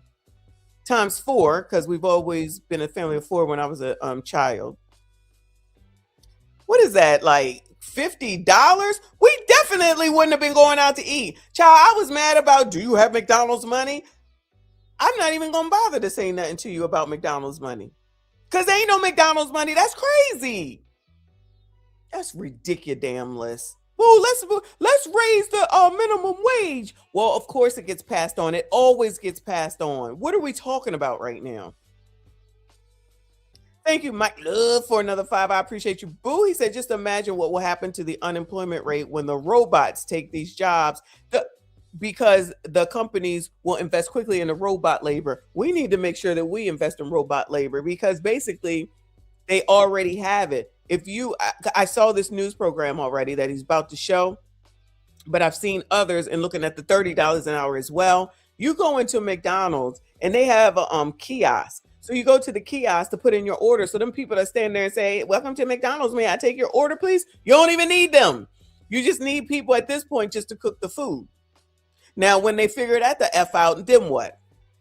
What do they need y'all for? Child, you go to, I don't know, any store, honestly, because when I go to CVS, I do use the automatic checkout. And here's the thing. The people that really work behind the counter don't even stand there no more because they like, child, they're going to go and use the kiosk, so I ain't even got to be here. They out there putting shit on the counters and not on the counters, you know what I'm saying? Putting stuff on the shelves and restocking. That's what they're doing. They're restocking. They doing all these other things. So they just like, child, y'all do it. I don't get paid for this. And in Walmart, they don't even take Apple Pay. What? Because Walgreens is the only thing to be open when I leave the gym. So I have to go to Walmart if I need something. Then I get all the way up there and forget every single time, you need to have the Walmart app. What? I don't come here enough to have a Walmart app. I can't use Apple Pay, Google Pay. No, you can't. Child, get out my face. They're so ridiculous. So we've already been replaced with the robots. And then we're doing the work. And we don't even get... Then they're going to charge us for a bag? Child, leave me alone. Y'all making me mad. Not y'all. You know what I'm saying. I ain't got no empathy for people that are still buying this shit. Leave this shit where it lies. Buy groceries. Cook at home. Picture customers across the nation have already been dealing with a 30% spike in fast food prices since 2020. Unbelievable sticker shock. Employees at Mod Pizza in Clovis are now saying corporate shut the store without notice, and they say the timing is suspect. Good evening. I'm Monty Torres. And I'm Liz Gonzalez. Thank you so much for joining us tonight. Mod Pizza has shut down 27 restaurants across the U.S. Oh, Mod Pizza is good, though. Including 5 in California. Former employees in Clovis are now saying that their store closed as things all happened at once. Rent on the site was apparently due as the minimum wage for fast food workers rose to $20 an hour in California. Fox 26 reporter Sophia Alessio spoke with 2 people now out of jobs. Sophia? Yeah, Monty and Liz, both the employees who I spoke to actually wanted to remain anonymous, but they did tell me that if they knew that the minimum rates for fast food workers were going to come out like this, that they probably wouldn't have voted for the law. Just kind of seemed, the right timing 2 weeks before all of the fast food locations in California got that increase that we closed. That's what the former assistant manager of Mod Pizza is saying after its Clovis location is now closed, empty and stripped. Personally, if they would have gone about it in a better way, I feel like I would feel better about it. Yeah. So that is what happened almost immediately after the law was implemented, right? We had food prices going up, and you also had people getting laid off, right? Losing their jobs. Okay. Wow. I can't imagine why. I'm telling you, there's too many people that think absolutely nothing through. How many times do I talk about the future and long-term impacts? Y'all are allowing these jackasses to ruin your cities on purpose and towns. They don't know anything about freaking finance, and honestly, most Americans don't. The people that you need to be listening to, you won't listen to. Just because y'all want to figure out a way to get something for free or easy, your fat ass needs to buy some food and go home and freaking cook.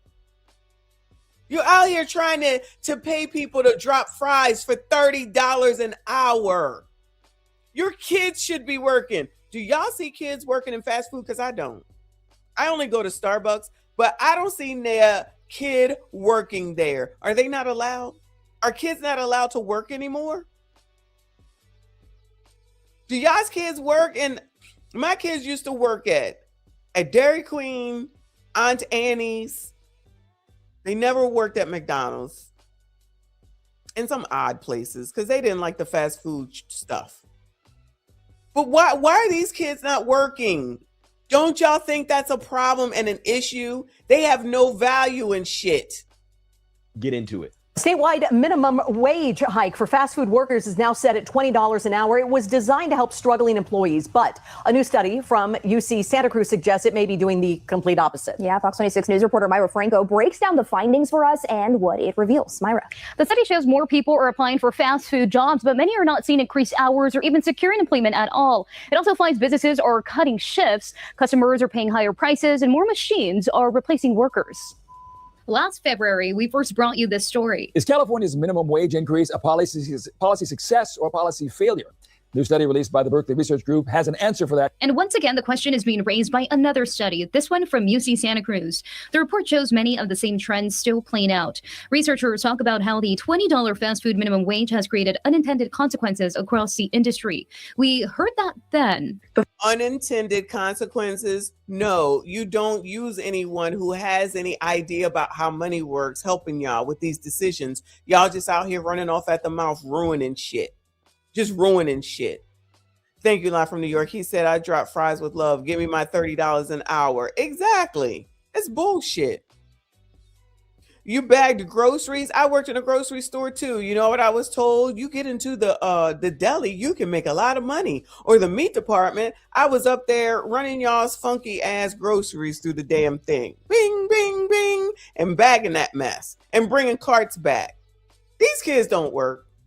Shout out to whoever just said that their kid works in a law office. Before the wage increase, they had a certain amount of hours. They're going to end up with the same check because their hours are severely decreased. It's survival mode. Continue to read and see in real time, owners that are upgrading, they're getting kiosks, they're not having people work as many hours, people aren't getting overtime, people aren't expanding in the state of California.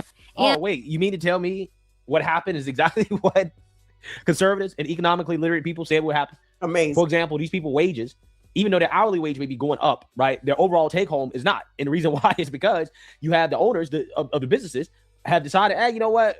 They just won't work as much, right? They just won't get as many hours. We're going to replace them with robots. Amazing. They're going to do everything that they can in order to make sure that their overall take home doesn't go up due to the minimum wage increase. Well, this will be Donald Trump's fault somehow, some way. Right? It's almost as if you can't just arbitrarily increase the cost of labor and expect for owners to eat it, right? Like they're not going to cut in other places, right? They're going to increase prices or they're going to cut spending somewhere else. They're going to cut hours. Okay. They're going to cut something. Something's going to be cut. They're going to replace workers with robots. Yeah. I mean, we all said that this was what was going to happen, right? But no. Democrats and lefties said, no. They need a livable wage, right? No single mother should have to struggle because they don't become a single mother. That's crazy talk.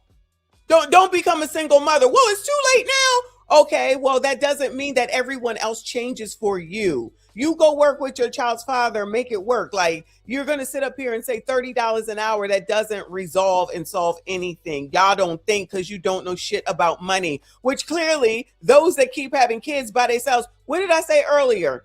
These people today, I'm telling you, this could be true. Y'all sitting up here trying to do shit on your own because you swear you could do everything on your own, because you swear you know everything, because you swear you got all the answers, because you swear that your grandparents were going through shit. Given the conversation that I gave y'all earlier with all of what was going on with my dad and all them nasty ass people, they knew what was up.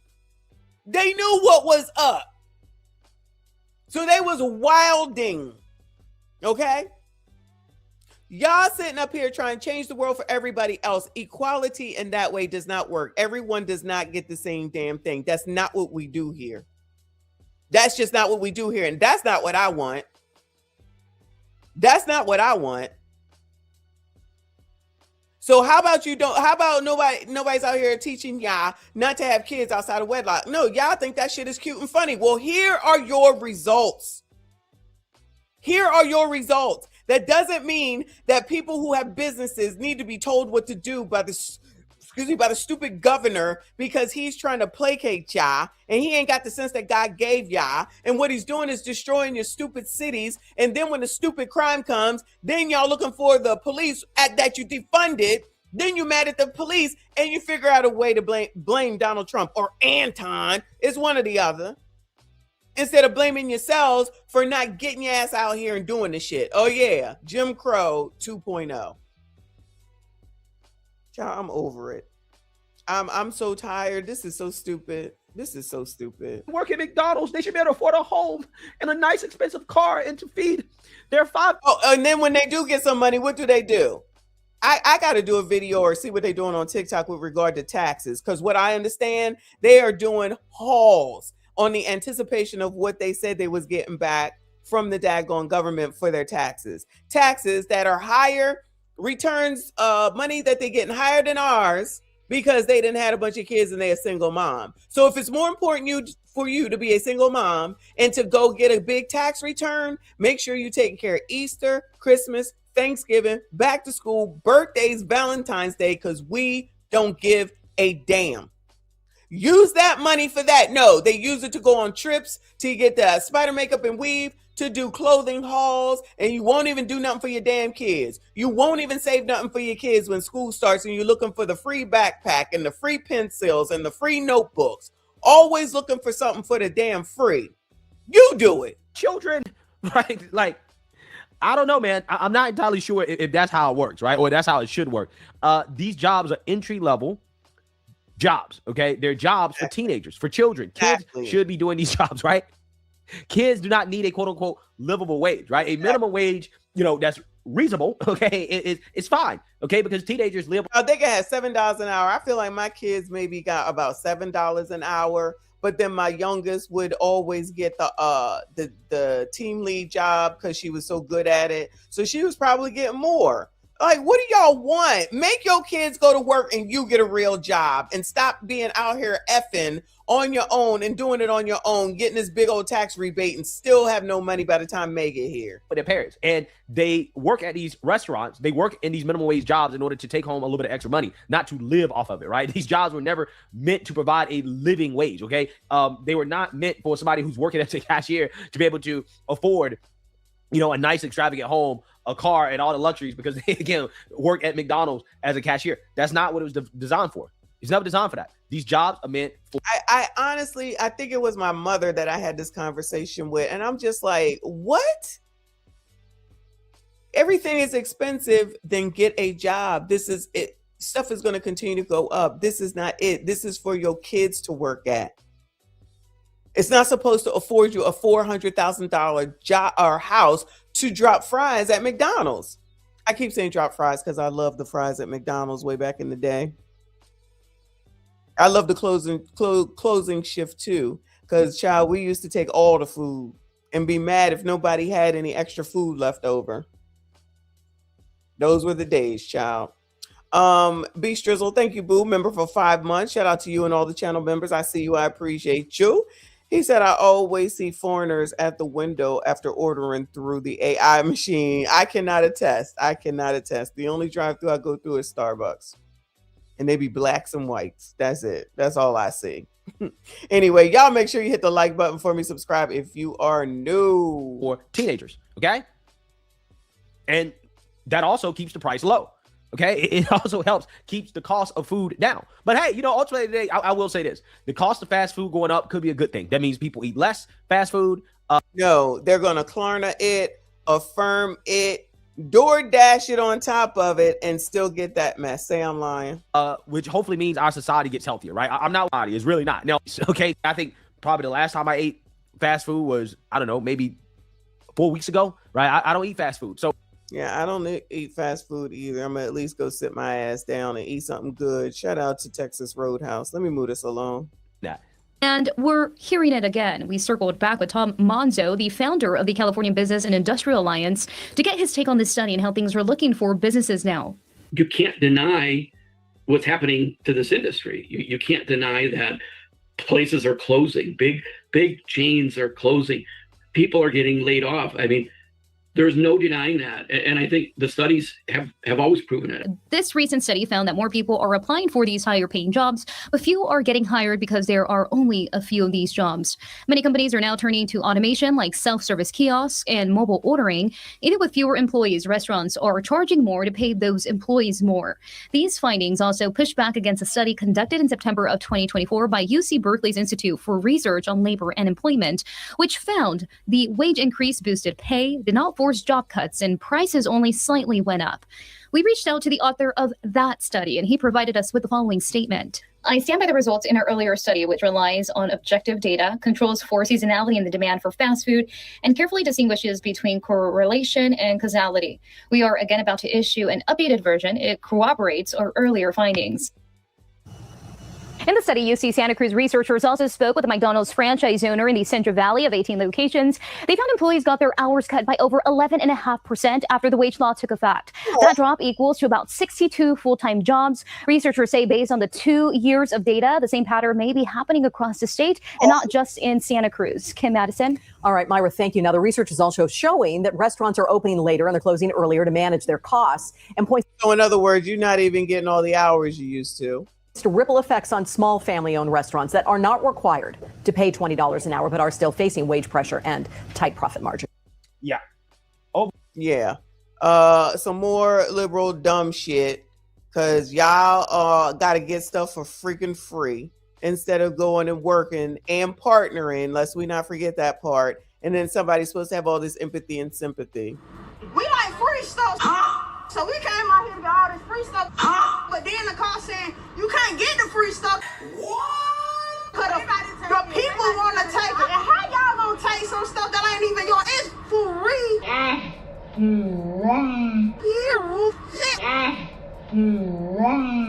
So I got my 2 baskets and took the bus or whatever.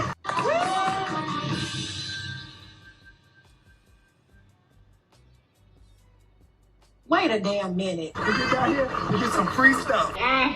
We're already in a recession. Times are hard. Why not just let us get the items and invest and be okay? We are Black women. We care about our crown. Why not give back to the community and let us get the product? The tools, any other eviction. Child, that's all y'all want is some free shit. Anyway. All right, so that's the end of that. Shout out to BCP. We ain't done one of his videos in a while.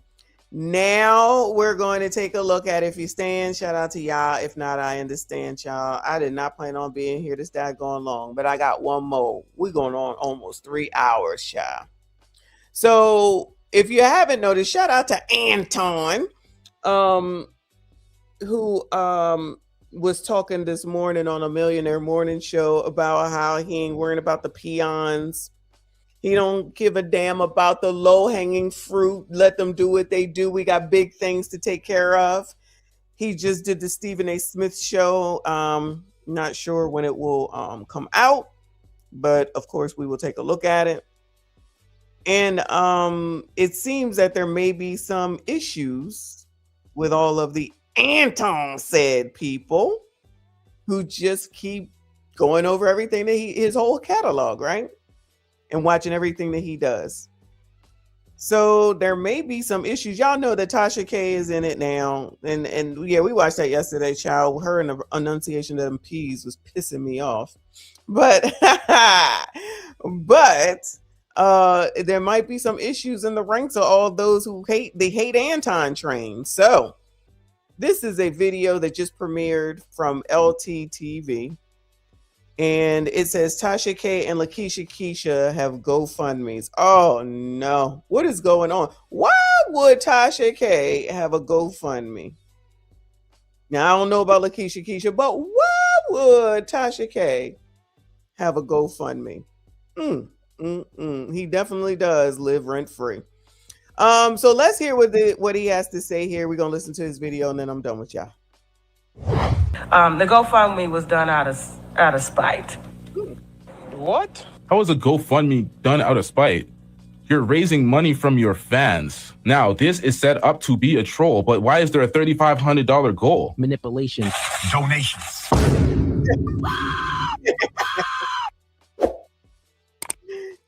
Shout out to Umar. Keisha's been making many videos about Tasha K, calling her out for her GoFundMe while having a GoFundMe herself. Which I never understood, Keisha. Why did you start a GoFundMe after calling out Tasha K for a GoFundMe? I don't get that, but let's get into it. Wait, she started the GoFundMe after finding out that Tasha got a GoFundMe? Well, listen, I don't know Keisha's story, but I forget who we was listening to. Oh, I think it was Tyranny. She said that all single moms should have a GoFundMe, child. Anyway. Black man, you need your money, okay? Everybody was like, where's more? Where's more? And I was like, they only sent me 6 bottles. They were supposed to send. Thank you for the super chat. Also killed the dramaticness of the moment, but shout out to you. Help me achieve home ownership. 35. Not help me achieve. Oh no. Help me achieve home ownership. Y'all want to donate? Bueller.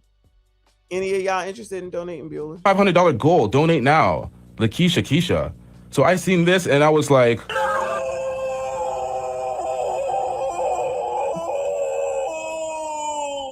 why? Why is there a why are you calling out folks for a GoFundMe and there's a GoFundMe here? I'm just like, I'm confused. I don't get it. I don't get it. Tasha K said her GoFundMe was spite or some shit. I'm like, please, spite for a GoFundMe, so you're gonna raise money from the people that fuck with you off of spite for who?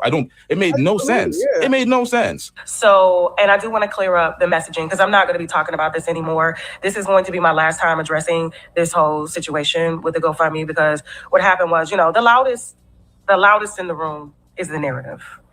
And unfortunately, sometimes we have narratives that just go beyond us. We know why we started the GoFundMe. We know that. And that's only one revenue stream.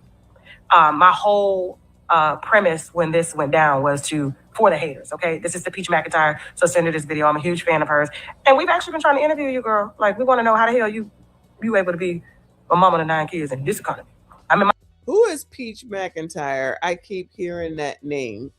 Devon said, I think Keisha trolling Tasha because Tasha's selling her house for $875 in Lawrenceville, GA. What's wrong with her selling her house? I'm so confused. Now people can't sell their houses. Hiram, I also have a GoFundMe. Go 3 trillion. Thank you in advance. I need 10% because I'm advertising. 10%. Let's go. Let's get Hiram to 3 trillion. My grandma and them used to do that shit, but yes, we need you on the platform. So answer my damn DM, please. Okay. Here's the thing. So the Peach McIntyre, right? I do know who Tasha K is, and I wish that you had been around for the beginning of how this all happened. But of course, headlines and especially legacy media headlines take the story. But the GoFundMe was done out of spite. Okay. Weirdo. But of course, headlines and especially legacy media headlines take the story. But the GoFundMe was done out of spite. What? How is a GoFundMe done out of spite? You're raising money from your fans. I'm sorry, she's gonna explain it. Okay. The courses and the mentorship program, that's what this was really about. Okay. And that's what we're rolling out. That is going to be the main culprit in how we restructure and expand our business. That's all this is. This is not about paying this down, because every business has debt, and we're going to continue to have debt, whether it's through legal fees, whether it's through admin fees, whether it's through contractor fees, employee fees, insurance fees. Insurance is a bitch. Okay, that shit's expensive. Between insurance and the lawyers, they're expensive. The rest of the stuff is not even like that. So, I know that you probably got one message, but the message has always been Tasha K is going to be pouring back into the community to help expand. We got the pouring back into the community. Child, she was just out here just talking. Just saying any old thing. Girl, what are you talking about? What is going on? I'm so confused. To the community, you got to pour back into Cardi B. You got to pour back into Cardi B's wallet after that judgment. But chat, hit the like button. The likes are rather dusty. I don't know why the likes ain't be catching the views. Like, can we catch the movies, TV shows, all of that? So thank you so much for just reinforcing that. And that's why I've always followed you and supported everything that you got going on, sister. I love you. And yes, that has always been in motion. And so, yeah, we will be doing mentorship, private courses, all of that. And they will definitely help us to expand, restructure, and keep growing. So why does everybody, whenever they're hurting for money, they talk about these courses, these seminars? Because they want you to buy the courses and the seminars. That's going to help a sister out. Help a sister out. These, like, why? Hide the money, y'all. There's poor people, right? Allegedly. With your broke ass. To TV, radio, and other lanes. So thank you. Y'all can stop sending me her video, okay? Chin is up. Into TV, radio, and other lanes. So thank you. Y'all can stop sending me her video, okay? Chin is up. And yeah, I'll see you guys on Monday. Don't go around and let Wino Fest, Wino Weekend, take Essence Fest. Child, sometimes I don't be listening to Tasha. I don't watch her, but she be sounding crazy to me. Okay. GoFundMe Tasha K, boo. And don't forget, if you don't want to GoFundMe, boo, we got the classes. We got the classes in the mentorship or whatnot. I love y'all. Now I gotta go. Bye. That's Tasha K's house in the background. So this is Tasha K's house in the background. Now, this is set up to be a troll, but why is there a $3,500 goal? Manipulation. Donations. Why is this a troll? Why would you need to troll Tasha K? I'm so confused. I don't, child. Donations. I think folks be playing in folks' faces and they think, like, I don't understand this shit. Why have a GoFundMe, make a joke out of it, put her house in the background of the picture, but you're still raising money for home ownership. Yeah, it's a joke for Tasha K's home, but you're still raising the money. Poor people if this was a picture and you could have done this without actually opening up a GoFundMe. You could have just put this together in Canva and just posted it to your wall. But this is an actual GoFundMe, I guess.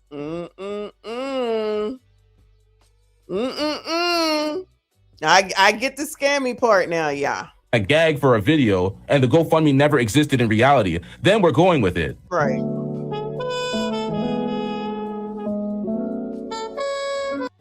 What's this say? Dan, your GoFundMe still at $20, $30. Sorry, sis.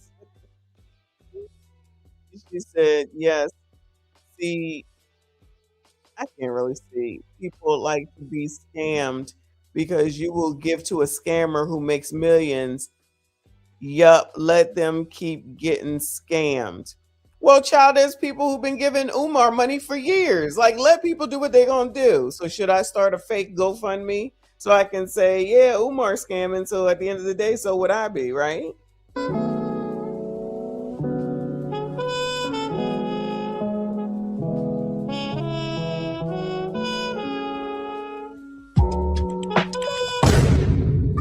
Is this doxing?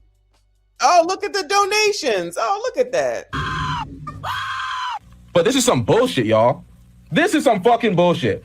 Man, the hell are we doing out here? What the hell are we doing out here? Where's my drop? Hold up, chat. This requires this one. This is absolutely mandatory at this point. If you don't get that bullshit out of my face, bitch. With your broke ass.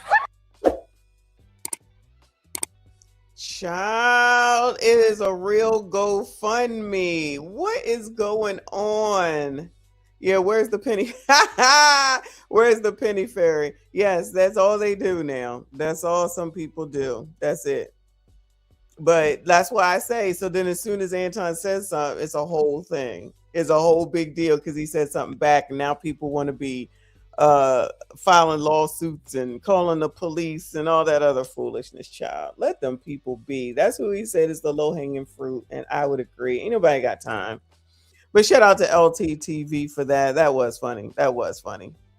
But yeah, y'all, that's almost the 3 damn hours, and I was not trying to go that long. I'm going to bed. I'm depressed, so I got to get out of my funk. So I'm going to eat a banana, pause, and get into bed. Anyway, shout out to y'all. Appreciate you. Shout out to Mike Love, stream sponsor. Thank you so much, hun. Shout out to y'all for being here tonight. Shout out to everyone that donated. Shout out to the mods. I see you. I appreciate you. And all the channel members, I see you. I appreciate you. Yes, tonight is 5150 night, so I'll be waiting for Flacco's video, and then we will cover that. Hopefully it comes out tomorrow, but if not, then it will be the next day. Tomorrow is People Wednesday. We'll see if I go to work.